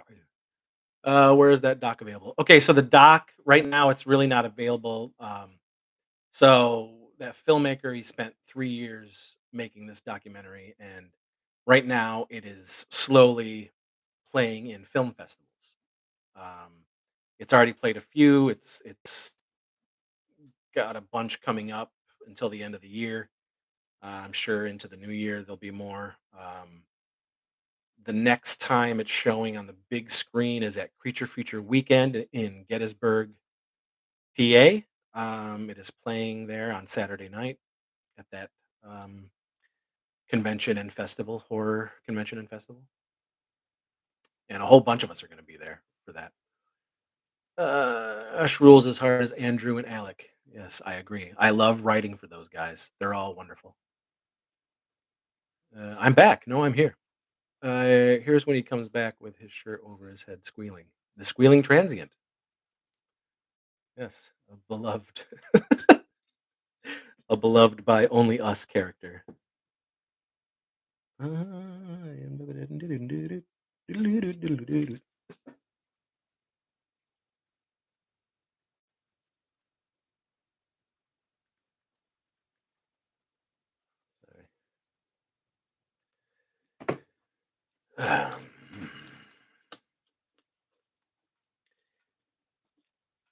I can keep going. If you guys want to keep talking, I can keep going. This has been great. And again, if you want to get a hold of some of my movies, just holla at me at warlockhomevideo@gmail.com. Find me on Instagram at it crept from the 80s or any of the Facebooks, Christopher J. Seaver or Warlock Home Video Network, all that good stuff.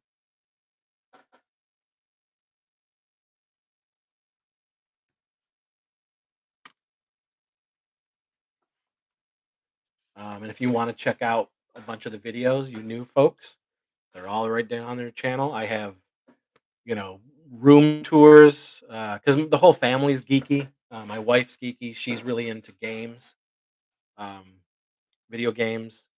My son, of course, is into video games, and he's a skateboarder, but he also loves Star Wars and Transformers and all that stuff. But we have Star Wars room, we have science fiction rooms, we have an 80s room, we have the game room, we have the theater room, which is the horror room. All those videos are on this channel. We go through the collections of my toys and my movies and shit like that, and there's all sorts of fun stuff on this channel that you guys can check out, you new folks. The transient and jock are the best ever. Yes, transient. The squealing transient shows up now and again. Jock DeQueef was really just, he was more of the second wave of LBP, and I stopped doing him after a while. And then when we did Death o' Lantern 2 in 2013, I just thought it would be funny to do Jock DeQueef again. Um, uh, yeah, Jock. Oh wait, no, maybe Jock. No, maybe I'm thinking of Johnny Douchebag, but Jock DeQueef. Maybe Jock was the last time he showed up was in 2010 for Filthy McNasty 4. Anyway, not sure if somebody said it or not, but speaking of Count Chocula, General Mills is bringing back Fruit Brute.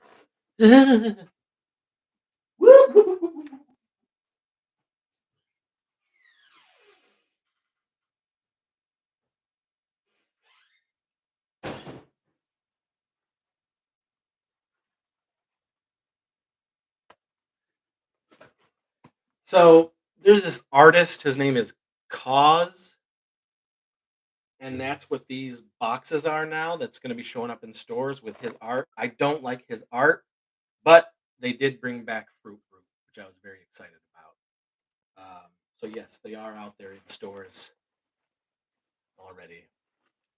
So load up, Fruit Brute fans.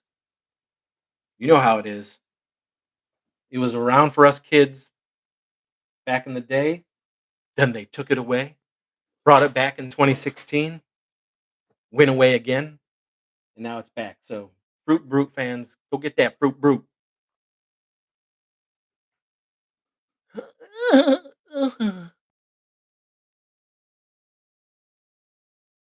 Let's see. Not sure if somebody said it like that. Would you ever offer a streaming site? Um, what you talking about, Willis? Like us doing our own streaming site? I wouldn't even know how to do that. Yeah, I don't know how that would happen. Uh, I don't know. That'd be interesting though, like full moon or something. Oh, I love goofy horror. Return of the Living Dead and Killer Clowns from Outer Space are my go-to stuff. Okay, well then, yeah, you'll probably dig Night of the Demons too. And great, continued great effects from Steve Johnson in part two. The cat is concerned. Yes, we have my wife. She's a cat person, so we have three cats. Mm, Um, when I place my next Blu-ray order from you, could you possibly include some of those tasty puff things that you enjoy? The name escapes me. It's passion flakies. Um, and no, I can't. They're gone again. The passion flakies are gone again.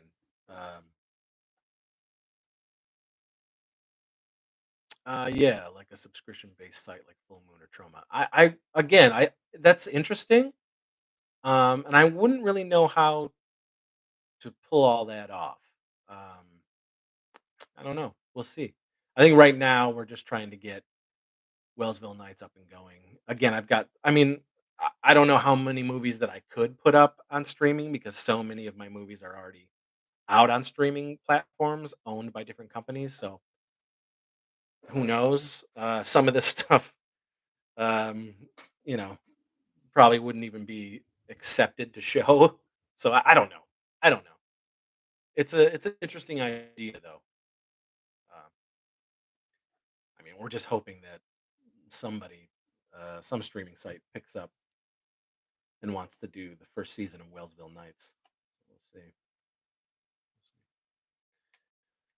Contact the people at Roku. You could get a streaming service for all your stuff, no problem, I'm sure. Yeah, I don't know. If I mean, we are gonna be contacting Roku about doing the show because we're gonna try to pitch the show to every streaming site, whether it be you know, Roku or Netflix, anyone who would bite and who would wanna put up the money to make the rest of the season and then stream the season, you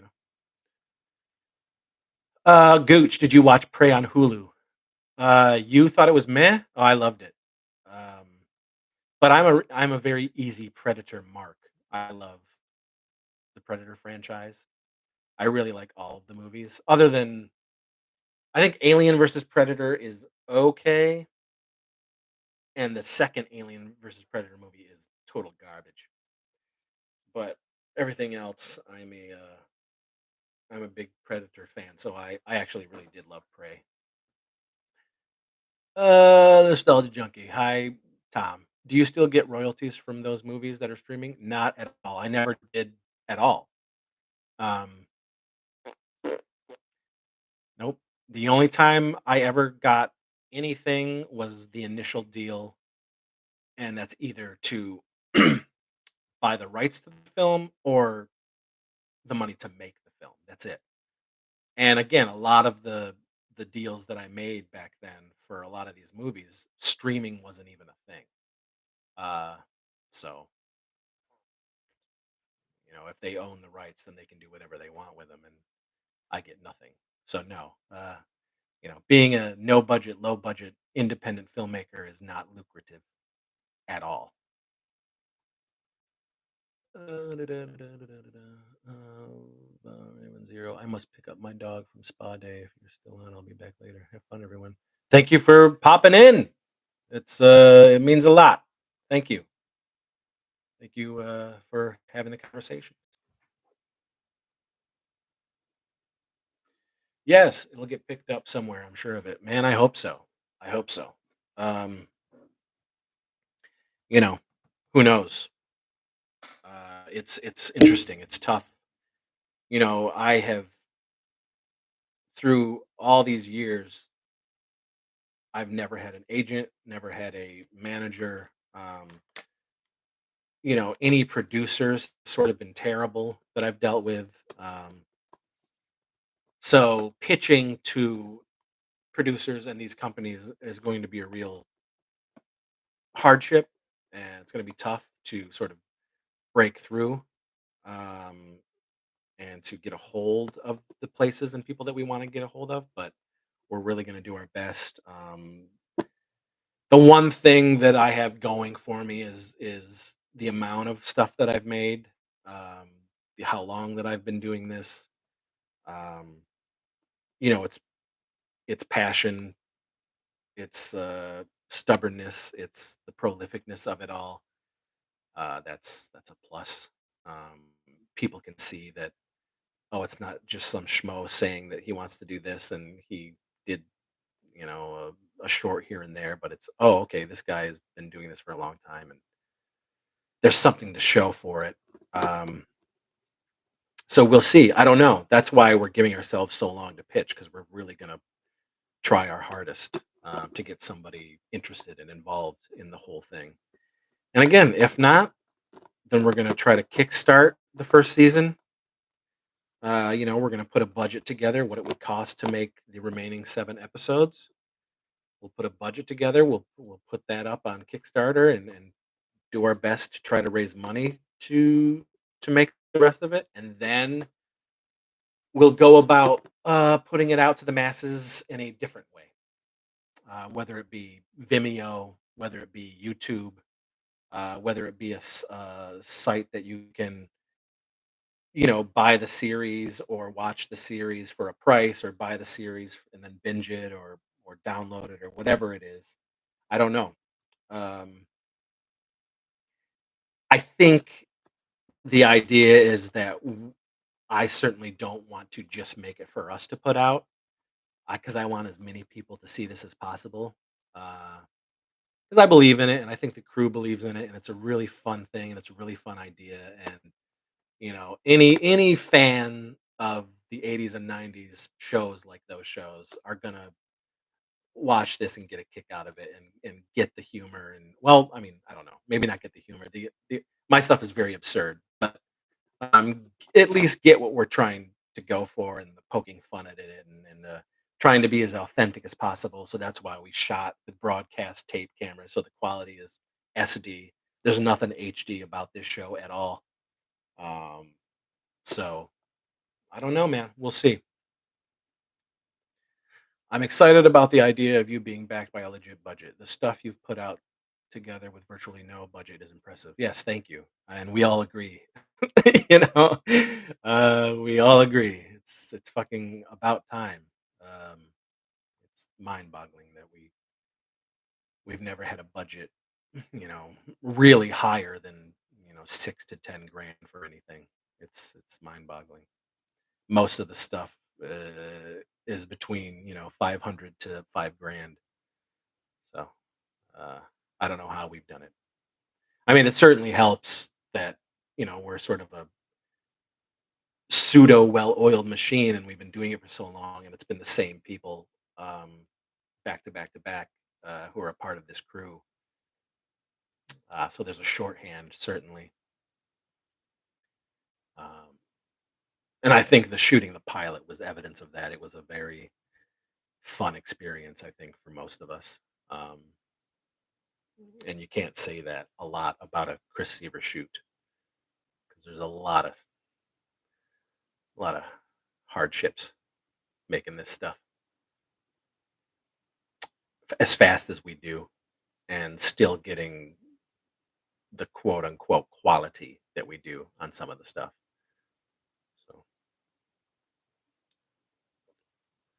we shall see. I mean, but that's what we're locked into, you know. That's why there's probably not going to be a whole lot of other stuff coming down the pike because we're really going to be focusing on Wellsville Nights. I mean, it says something because normally, certainly the last few years, it has taken me a while to edit things. But we shot the pilot, you know, July 29th and 30th, or 28th and 30th, no, 29th and 30th. And then just this past Sunday, I edited the thing. It's already edited, and now it just needs a sound mix and all that stuff.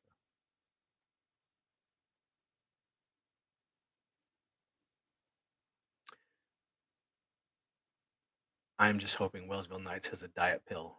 I'm so excited moment. Um, Sorta, kinda. There is I mean, we take the tropes of all those types of shows. There's drug addiction, there's, pregnancy, there's family issues, all of those types of there's breakups and, you know, cheating and getting back together and all those types of things, but filtered through my brain. So, they're ridiculous. The stuff is very ridiculous, but played straight, played serious, you know, because 15-year-olds are real. They're going through some shit, right? I was never as angsty as a lot of these kids. Uh, Crazy stuff. And then you're throwing in all the, monsters and supernatural stuff and alien stuff that happened throughout the show, which is just added stress and pressure for those 15-year-olds. How can you how can you think about going to a dance when there's, vampires and werewolves and alien babies and that type of stuff interfering with your good times, you know, that all need to be wrapped up in 30 minutes, you know. But yeah, so we'll see. I don't know, man. We'll see.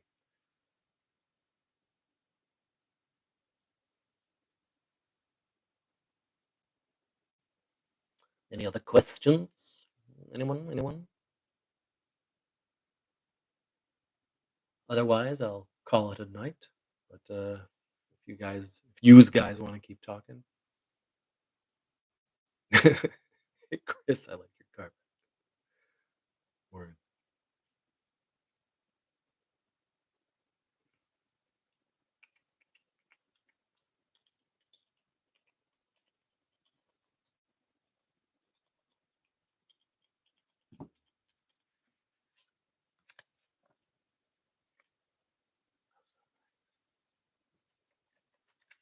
Pilot episode.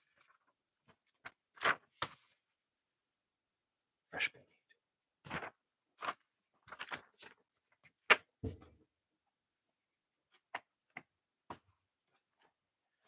Check this gem out. The Weirdsies on VHS.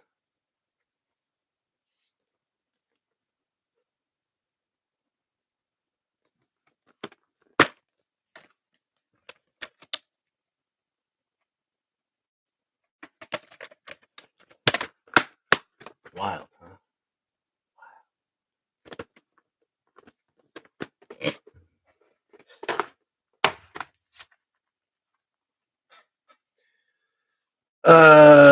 Do you focus on a certain demographic, maybe making Wellsville Nights? Is it supposed to reach a broader audience outside of your own? Yeah. I mean, certainly. I mean, the thing is, I think mm,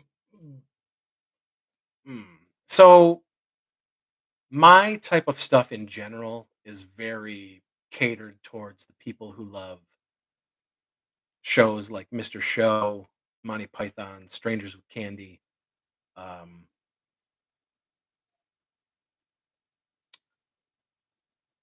weird shit like that. Adult Swim type oddity, absurdity type shit. And that's really the audience.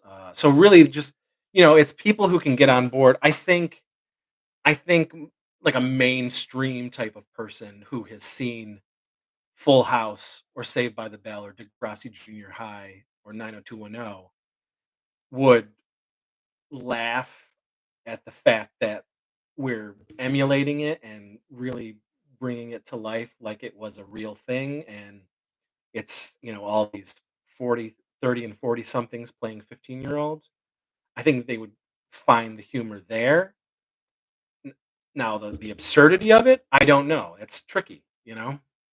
Will somebody who likes South Park like it? Maybe. Will somebody who likes, humor like fucking, I don't know, your typical shitty humor like Friends or, uh, or, uh, you know, Kevin James, that type of stuff, which I find abhorrent. Will they think Wellsville Nights is funny? Probably not. They'll probably be like, "What the fuck?" Because of the absurdity and the weirdness that happens in the show. But it definitely has a Adult Swim type of audience, you know. Um, so that's, you know mainstream to a point, broad to a point. I'm not out there trying to hit all demographics. There's no way. You know, my stuff just isn't like that.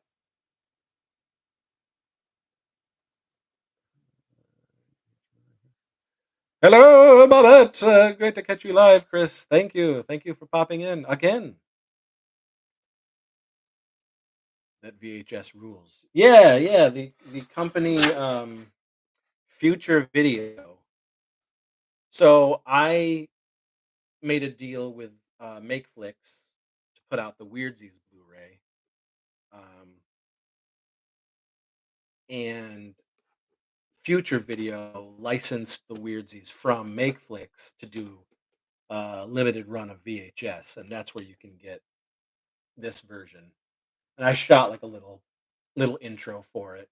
But yeah, I mean, it's just cool to have, it's cool to have something you shot in 4K, on VHS. It's funny. Um, so they did it with Malva and Malva 2 as well, that company, that same company. They put out a VHS of Malva and Malva 2 edited together, um, which is like the whole shitty affair, like the whole bloody affair of Kill Bill. Was Malva and Malva 2. So, yeah, keep asking. Keep asking, guys. Keep talking.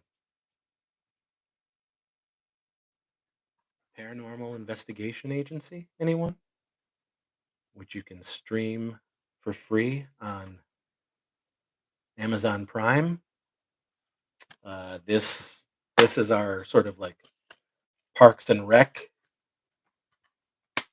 thing. It's like I don't like The Office, but I love Parks and Rec. But that's the type of thing this is, project. But it's out there on Amazon Prime. I saw that Tubi just put out my 2010 film Geek War. I saw that they added that, or some who I would assume SRS, who owns the rights. They they got it on Tubi, but Geek War is another film of mine that I really love. That's awesome. My buddy Mike probably has it. He got me hooked on all your stuff a while back, and it's been life changing. Ah, thank you, thank you. Well, ask away. Let's talk. Like I said, if you want to do a show, let's do a show. Let's do this. We'll put a time together, and we'll Zoom, and we'll do something. Uh, Creepy Carol Graham. Hello, hello. Thanks for popping in. If you don't know who I am or don't know what this channel is, check out the channel. There's a trailer on the channel that lets you know everything about it. I am a filmmaker, been making movies for 31 years, comedy horror. I love the 80s. I grew up in the 80s. I was born in the 70s. I love all this stupid shit. Ah, another J Carts Arts sent me. Man, that guy is really pimping this shit. Well, check out the channel, check out the shows, check out the videos. I talk about the movies that I've made, comedy horror. I talk about the 80s. I talk about horror. I talk about science fiction, fantasy, toys, collecting, all of that type of stuff. Large natural big breasts, the fine curvy women.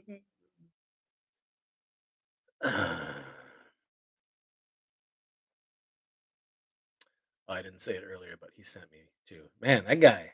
Thank you, thank you, JC Arts, J Carts Arts, J. I mean, thank you for sending all these people this way. Hopefully you like the channel.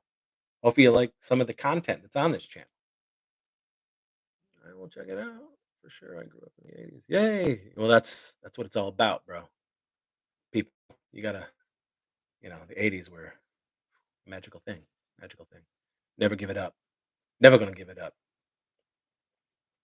I have again, so many 80s related videos on here, but if you watch the trailer, there's also I have an 80s room. It's nothing but 80s stuff in the room. I have that video on there, so you can check out a lot of the shit on there too. Hello, hello, hello. Thank you.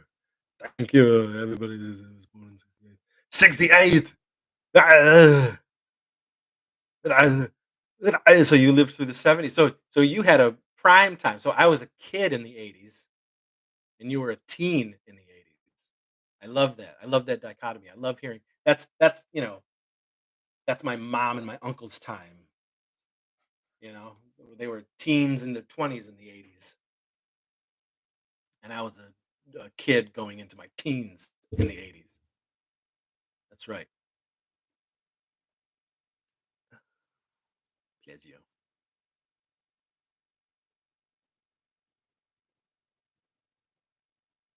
Hell yeah, it was prime time.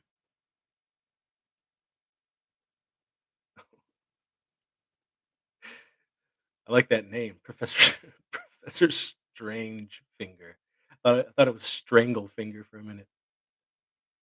It's interesting because obscure media that isn't short form content is in great competition with social media that viewers have less of a commitment to comparably. Yeah, which drives me insane, you know? But that's like y yeah, I mean, somebody who's fucking 20 years old is not gonna probably enjoy my stuff or enjoy Wellsville Nights or enjoy hearing me, you know, wax rhapsodic about the 1980s and what a amazing time it was and shit like that. Like, uh, I mean, my 15-year-old, when he was younger, he thought all this stuff was fun and cool. Now he's 15. He's like, "Pff, I'm Mr. Skateboarder. I'm Mr. Thrashing. I'm out, bro." you know, he'll come back around and think all this shit is fun and cool. Actually, enjoy me as, as his father. You were doing absurdist comedies before it was a thing. The PFR and all the Adult Swim followed much, much later. Yeah, I mean, absurd comedy certainly had been around. I mean, that's my influences were the Zucker brothers and Monty Python and things of that nature. Um, and I was doing it while some of my favorite stuff was happening, like Mr. Show and Strangers with Candy and shit like that. But I love it. I love the absurd. I love that type of comedy. The comedy that makes a lot of people scratch their head and not quite get what's funny about it, or you know, offbeat, odd, weird, that stuff. I guess what I'm getting at is, would it be possible to reach that demographic by adapting to those platforms? I don't think, like I want nothing to do with like any of the like TikToks or any of that shit. Um, that's not for me. Uh, and that's not the way I want to sell myself. I, truth be told, I hate selling anything about me. I would rather somebody else do it. But I get, paid for my hard work. Um, that's why I would rather have like a company pick this stuff up and then go nuts with it. But I have never been a fan of like, I enjoy the conventions. I've been going to horror conventions and sci-fi conventions since 1993. But we started selling at those conventions in 1996, and I still love them to this day. And it's one of the great things about what I do is that, and it's because I get to like actually see the people and interact with the people who are enjoying my stuff, and that's a blast. That's the best thing about it. Hawking and trying to get people to buy it, and even when there was an LBP website, I hated it because I'm just like, I'm not a businessman. That is not me. I don't, I would rather not have to deal with any of that stuff. Um, I, I prefer to be the writer, director, and editor, and the guy who just makes the stuff, and then somebody else can figure out how to put it out there. so I don't, you know, you would think in 31 years somebody would finally come and say, "Hey, you have got quote unquote it, and we want to do something with your shit." So I don't know. Don't look behind you. I know. The Heart She Holler was amazing as well. Absolutely, it was. Weird, crazy, absurdist, dumb shit that is just funny, just smart and funny. Stupid, stupid, funny, but smart. Love it.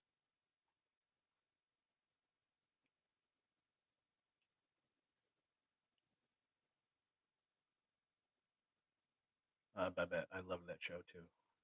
Rosebud.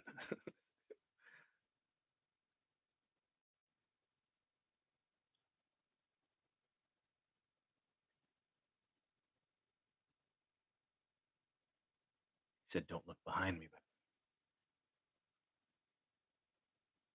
who knows what's lurking in the shadows?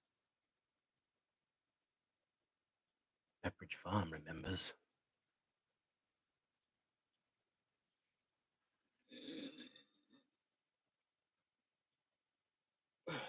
Anything else? Anything else you guys want to talk about? I need some chocolate, some fruit brute. Fruit brute.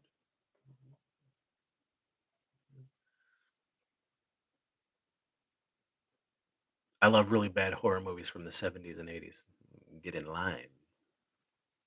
I'm right there with you.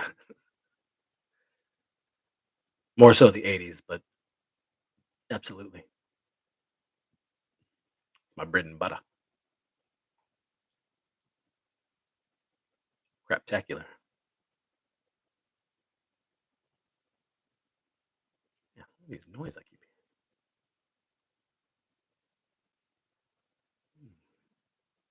It's the ghost of Roddy McDowell.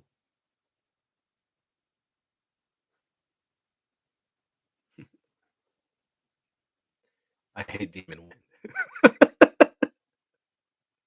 Who is this? Don't bite my arm. Who would bring up Demon Wind in my presence? Yeah, Blood Diner's fun.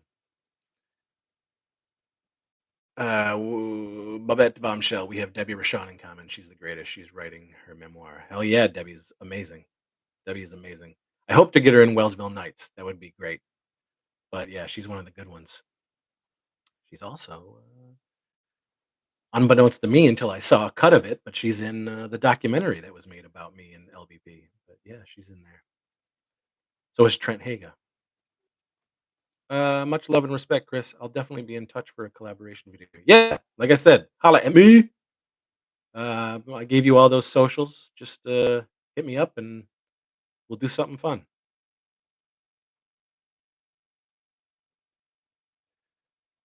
Someone who has watched it with you and Lance many a time. Okay, well, that could be a variety of people. But you're right. The Gooch. I love Christy Canyon. Right there with you. Every everyone be sure to like and subscribe. I'm gonna go through and subscribe to everyone in the chat. Show Chris some love and subscribe. Thanks, brother. Welcome to Fright Night for real. Ah, yes, Adam. Fright Night is my favorite 80s horror film of all time. The 1985 Fright Night. Tom Holland directed, wrote and direct. Chris Sarandon, Amanda Beers, William Ragsdale, Stephen Jeffries, Roddy McDowell, who I love just in general. I've loved Roddy forever. Obviously, I'm a giant fan of the Planet of the Apes films. Two, not so much. Beyond the Planet of the Apes, I'm not the biggest fan of, but one, one, three, and four for sure. I think five is fun, but one, Escape and Conquest, Swedish chef's kiss. Dirty Flanders, dirty Flanders. But Fright Night is my favorite horror film of all time. It's right up there for me too. I was born '83, so only caught the tail end of '80s. Remember watching that when I was 4 or 5. Dope. Yeah, I have a Fright Night shrine that's uh, in my horror and theater room. So you should check out those videos on this channel. And we've done several videos for Fright Night actually. My all-time fave is An American Werewolf in London. Yeah, it's another great one. Truly, another great one. I also love The Howling. I just recently got that 4K release of The Howling from Scream Factory, and it's beautiful. Beautiful. I can't believe we still haven't had a Killer Clown sequel. Truth be told, I'm not the biggest Killer Clowns fan at all. I love the Kyoto brothers, and I love what they did with Critters. I love their creations, but I'm not the biggest fan of Killer Clowns. But for Killer Clowns fans, I know that they've been teasing a sequel for a decade or more.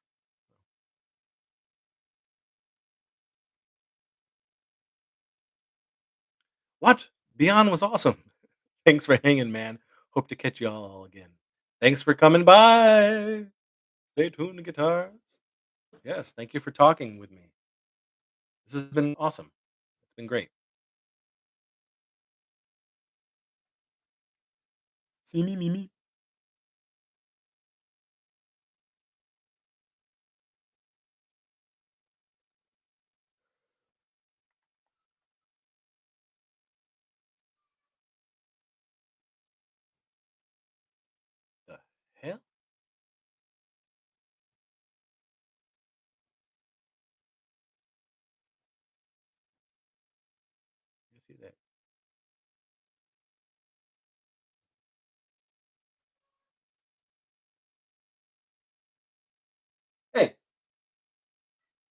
your problem?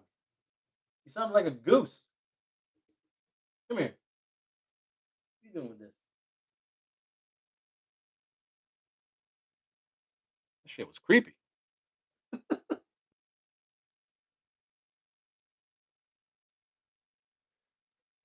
Well, I mean, if you guys have more questions, want to talk about anything, I'll definitely.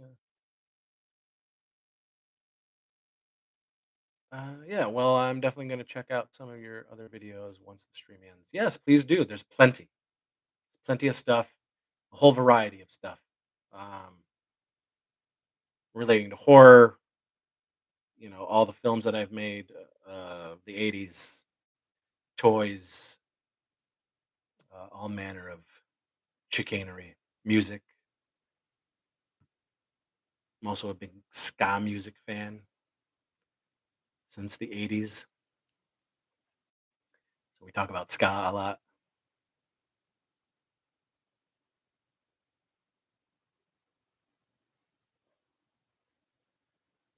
Ugh.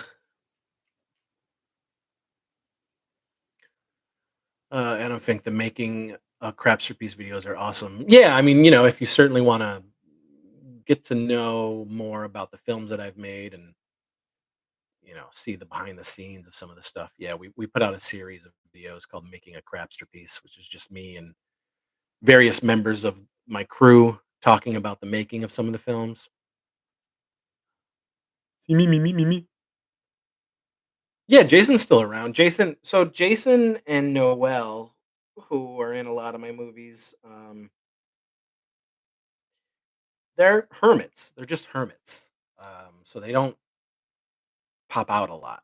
But they're only 25 minutes away from me. Um, you know, uh,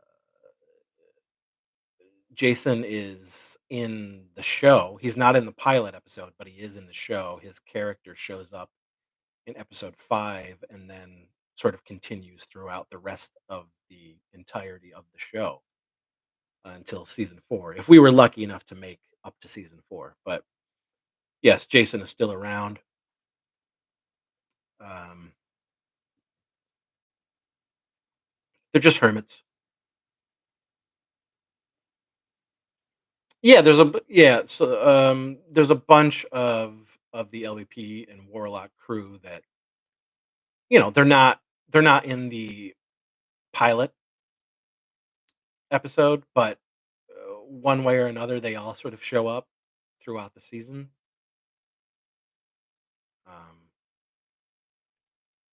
so yeah, but yes, Jason is very much still a part of everything that I do.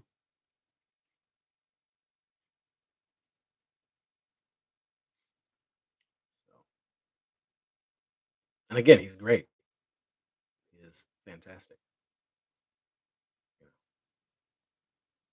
That's another guy that I love writing for because he's just so talented. Both he and Noel. I have to go, but this was fun, and I will definitely check out some of your other stuff later. Yes, please. Then you'll get a little more of get to know who I am and all this crap and the videos and what I do and all the stuff I like to talk about. Um, I appreciate you coming by. Thanks to your friend who brought a lot of new people over, and hopefully y'all find something fun enough for you to stick around. You know. And show up from time to time when we do these live shows. Did you ever listen to the Pharmaceutical Bandits? A little bit, but they weren't. Uh, you know, I didn't stick around with them, but I did. I certainly knew of their stuff. You know,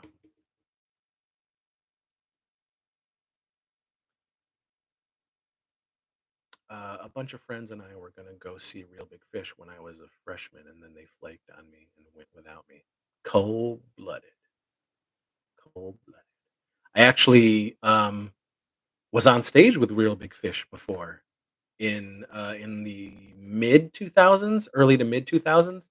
I was yeah, maybe 2004. Maybe it was just when Malva 2, my flick Malva 2 was coming out to DVD or something like that.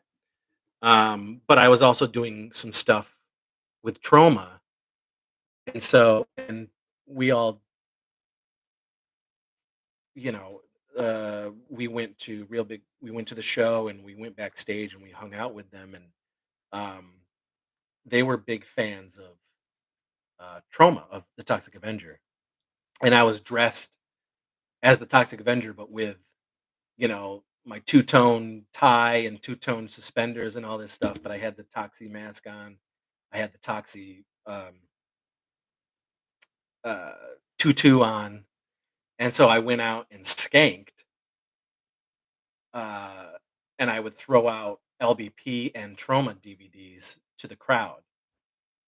While this wasn't when Aaron had broke his leg, either his leg or I think it was his leg or maybe his arm, but he was kind of in bad shape, so he was sitting in a chair most of that tour, and somebody else was playing guitar, and he was just singing. Um, do you still have the triple?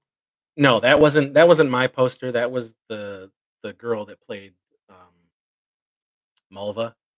That was that was in their apartment. Their big, well, not their apartment. That was a big house that everybody was living in. But no, that was theirs. The triple treat. I have a loose acquaintance who used to be in Link 80. That's cool. Yeah, I'm sort of like, I have friends in the Planet Smashers, obviously, and I'm pseudo friends with Mike Park, of Asian Man Records and Skink and Pickle and all that stuff.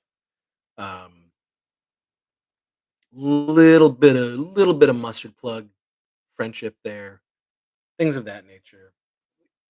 But really, I think probably the band that I've been mostly connected to throughout the years is the Planet Smashers for sure. Igor, what's your all-time favorite character you've created? Hands down, no questions asked. Fuck, I don't know. I don't know. There's so many. Um, yeah, I like so many of them. Uh, I liked Heather and Pugly. And again, not too many people have seen Heather and Pugly, those original three films, or even 12 Inches of Dangling Fury, unless you got the Evil Knight Blu-ray, which we put on as an extra, which was 2002 for 12 Inches of Dangling Fury. I really love the dynamic between Heather and Pugly, so I loved writing them. I mean, I love Skippy. I love Leo. Um, shit. Yeah, I don't know. There's a lot. There's a lot of great ones. I love again, like anytime. Oh, I love Lance. Anytime I get to write for some of the gang, I don't know. It just what I write and what I ask of them is only part of bringing that character to life, and getting to work with them and sort of mold what I want out of each character is a joy, and watching them sort of, the organic nature of bringing a character to life from the writer director and the actor and actor, and watching it sort of blossom and unfold, and it might not hit 100% the first time you do it, but I find it I find something that makes me want to continue that character. I also love writing Deathbone for Billy Garbarina. Um, so I don't know. I loved writing Sex Squatch for Bill Thomas to play. I don't know, man. It's tough. It's tough. Definitely not Teen Ape and Bonejack. They are definitely not my favorite characters. The use of "Girl in the Front Row" for Heather and Pugly was awesome. Yes, thank you, thank you. That's another a beautiful Planet Smashers gem.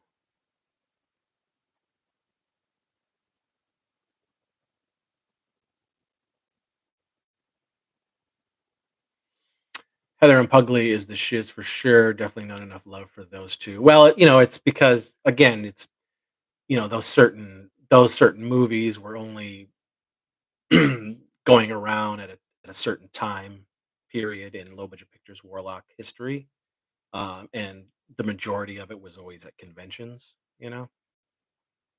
So it was very limited. The hardcore, like, true down in the dirt, LBP fans who have, like, everything, they know Heather and Pugly, but, yeah, it's few and far between as far as a wider net, I guess.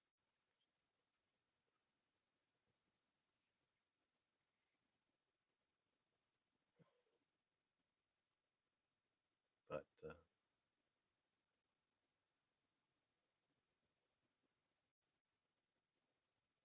yeah, I mean, I love writing for Jason, him playing,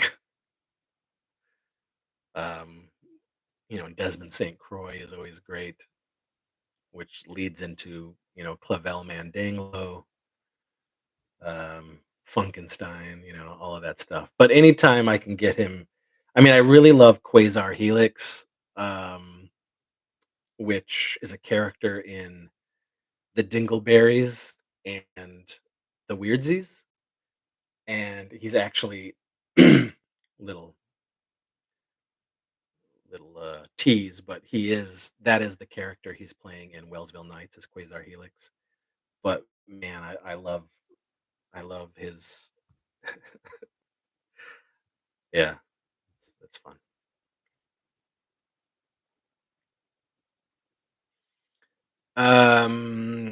I wish Sex Watch 2 wasn't such a bummer for you, man. I know that experience fucking sucked. It did, it did.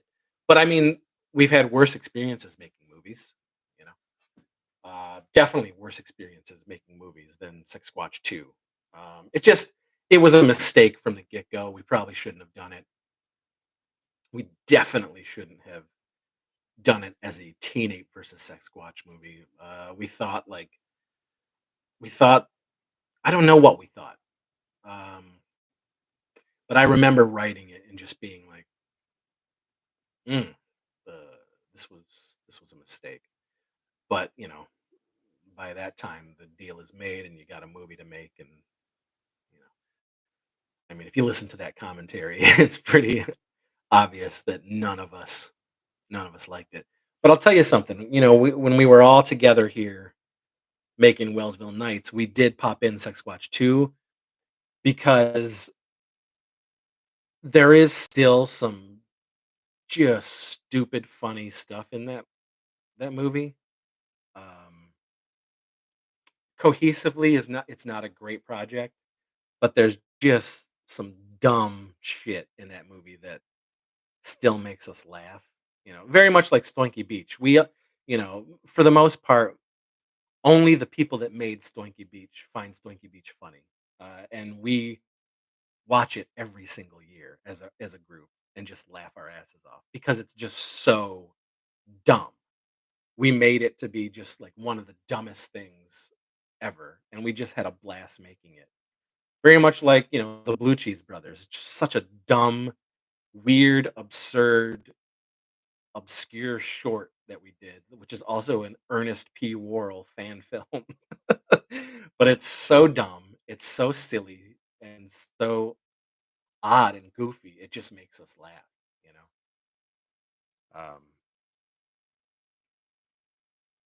But that's one of those. Blue Cheese Brothers, Stoinky Beach. Sasquatch 2 is actually, I mean, we don't like it. We genuinely don't like it. We love part 1, you know. Part 1 I loved writing. I loved making. Um just had and what a response. We were so happy with the response. And we shot that already. Sasquatch 1 is Jesus, it's 10 years old now, which is crazy. Crazy.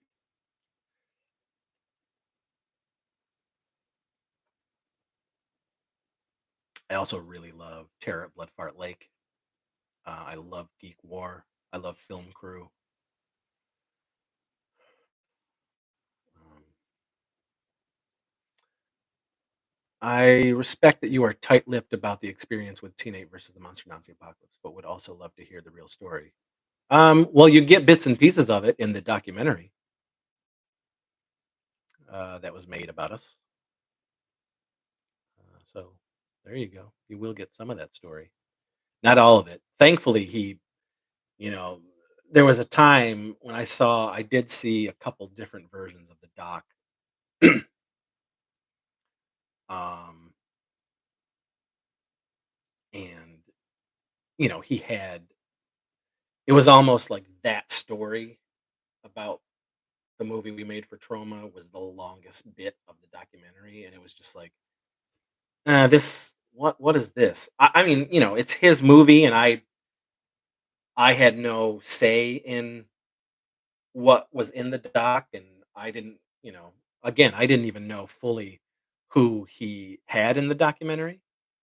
Um, and he's telling a story. The doc has a story to tell, and I have no say in it, so I couldn't really be like, "Dude, you need to cut this down. This is bullshit." And, there's a lot more to my life than this fucking 2009 shit fest,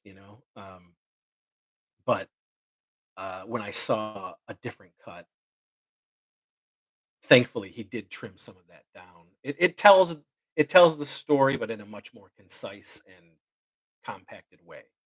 Um, and again, listen, 2009, folks. We made that movie in 2009. I don't care anymore. I just don't. It was stupid. It was dumb. It was a shitty experience. Other filmmakers have had way shittier experiences working with trauma. I think the thing that bugged me the most about it was that I had a 10-year relationship with Lloyd and the trauma group, and then it was basically ruined over something stupid. So, I almost mentioned the Nazi apocalypse movie, but didn't. Yeah, well, there you go. Um, Again, it's not like it's not some big, terrible, life changing thing. It just isn't. Um, in 2009, was it annoying?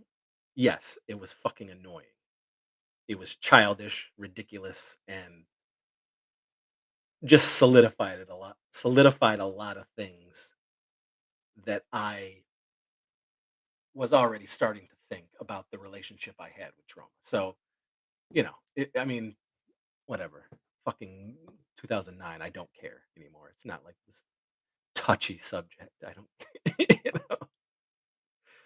Uh, if it was that life changing and world altering, I wouldn't have talked about it in the documentary at all.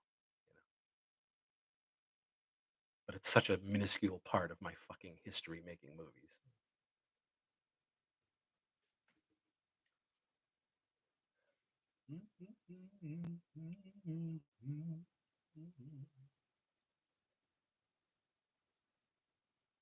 But yes, I hate that movie.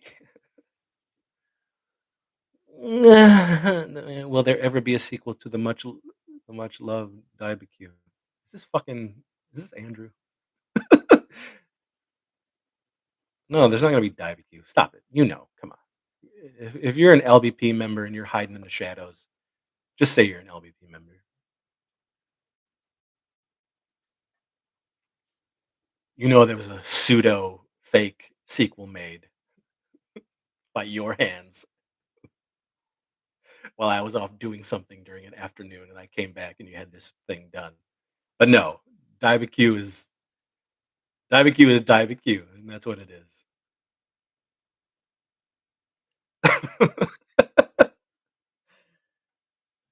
The warlock, the warlock. You don't want to. Yeah, the warlock, warlock. Now, will the warlock be back? 100%. The warlock will definitely be back.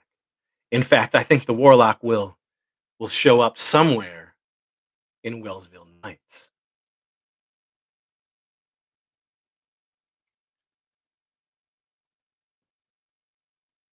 Mm, most definitely. You better believe you will scream and take your pants off. You'll poop in fear.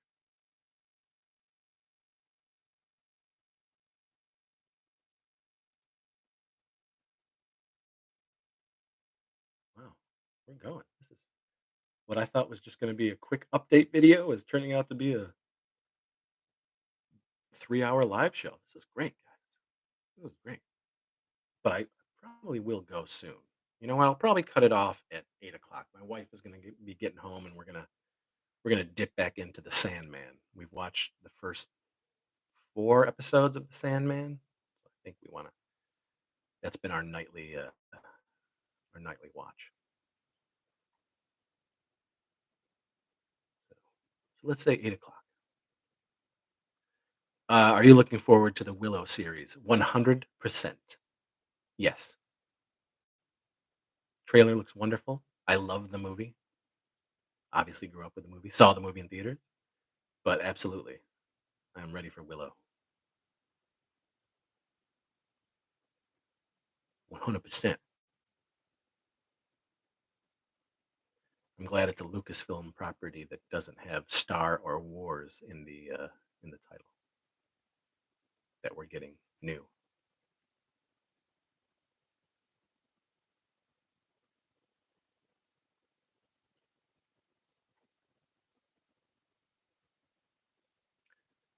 Douglas, new subscriber. J Card sent me new fan here from Ohio. Rock on. Well, hopefully you've watched some of the stuff. Hopefully you're familiar with the stuff. If not, there's plenty of stuff in the channel that you can check out. I have a varied variety of different subjects that I talk about. So thanks for popping in. Hopefully at some point you'll check out some of the stuff and sort of get into what I'm all about and what I love to talk about and what I do as a pseudo quote unquote career. Thank you. This is J Carts, man. He's bringing the fury, bringing the passion. I think that's Andrew. It might be somebody else, but yes, I think Andrew is here. I think "Don't Bite My Arm" is Andrew. So, but yes, who was just here in my abode making Wellsville Nights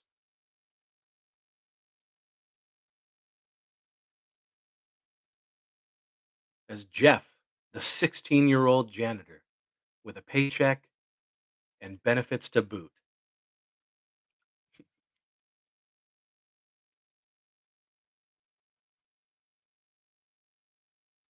Skippy himself, the warlock himself.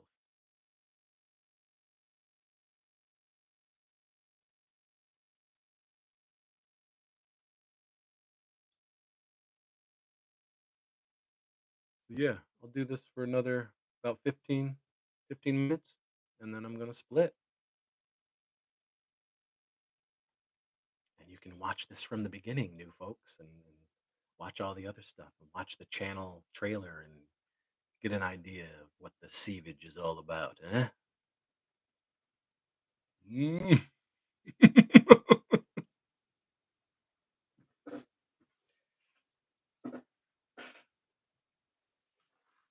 uh, oh, taste me.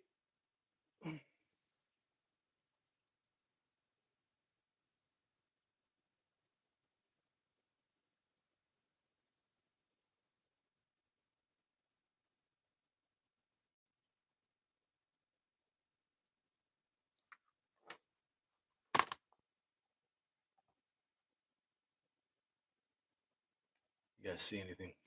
Anything good? Anything new in the TV guide? You best believe I collect old 80s TV guides. I love it. Another part of happiness and nostalgia that I want to hang on to from being a kid in the 80s. I love going through and seeing all the shit that I loved. Look at this. Fuck, look at this stuff. I love these pages. Saturday morning previews, man. Who remembers Trollkins? I love Trollkins. God damn. I'm a Hanna Barbarian. I love Hanna Barbera.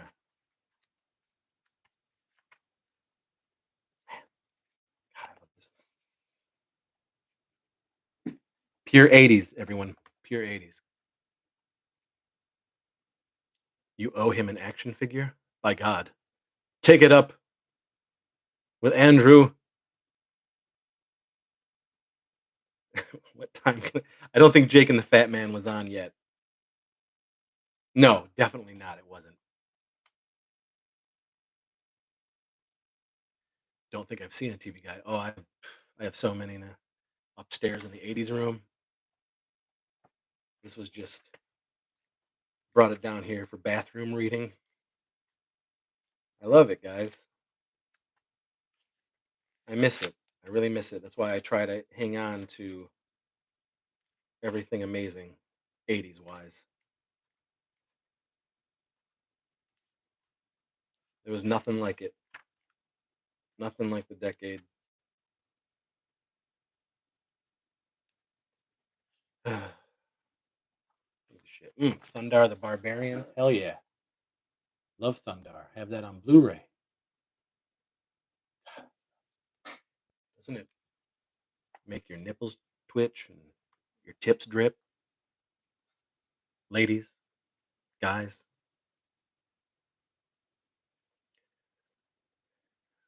I'll hold out for TJ Hooker. Yeah, you got to get that Adrian's med action. Heather Thomas. No, Heather Thomas. Heather Thomas was the fall guy. Heather Locklear was TJ Hooker. I was so I was so smitten with Adrian's med and his beautiful hair.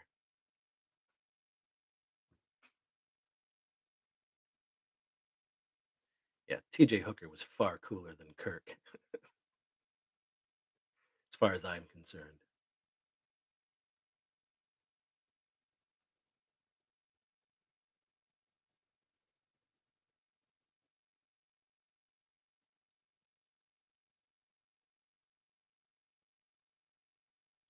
I'm not a Grease 2 fan, but you better believe I love the Zmedster in Bachelor Party. Bachelor Party is one of my favorite comedies of all time. Still to this day, I think Tom Hanks, I think it's his best film. Again, I'm not a big drama guy. I don't care about his dramatic work, any of that shit. Give me funny Tom Hanks all day. And he is firing on all cylinders in Bachelor Party. Bachelor Party is amazing. And Adrian's Med is amazing in that movie. Bachelor Party, I could watch any fucking day of the week and still laugh at it. Like Airplane. Airplane is my number one favorite comedy of all time.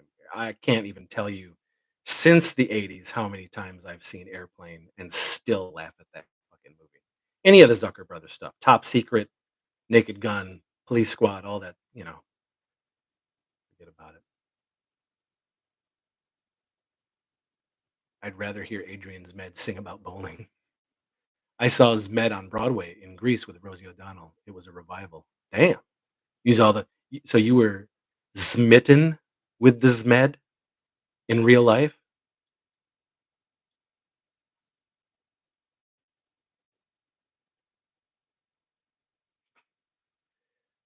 Hell yeah. That shit is great. What did we have for dinner? We had 2 choices, chicken or fish. Yes, I remember. I had the lasagna. Ugh, great.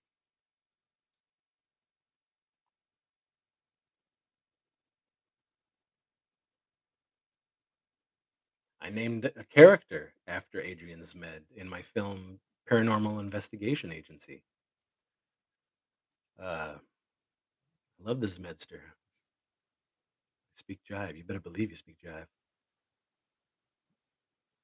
Man, babe, it's not a piece of the porter drinks out around the Java. Gotta take it.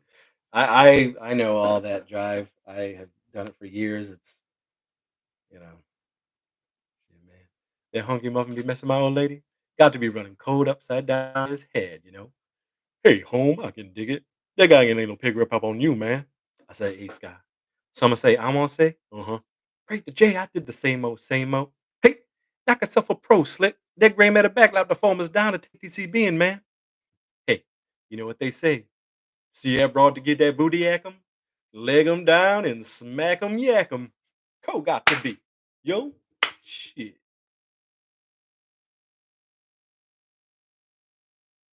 I have mini films. Mini films. In 31 years, I've made over 60 features and shorts.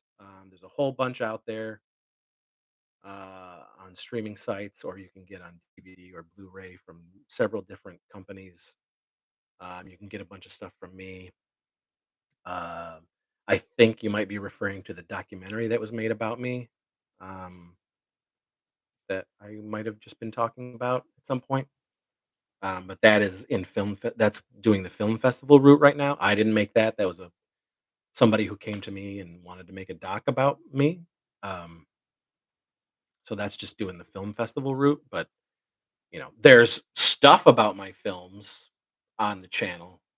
There's specific episodes about me talking about the history of making movies and all this stuff, and it's all low budget comedy horror stuff.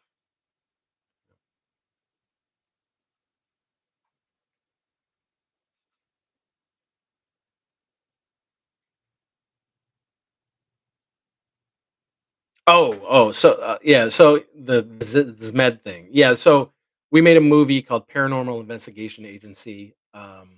It pokes fun. Well, it doesn't really poke fun, but it's in the style of Parks and Rec or The Office. Um, it's a quote unquote workplace comedy, but it's shot that way and it has that feel.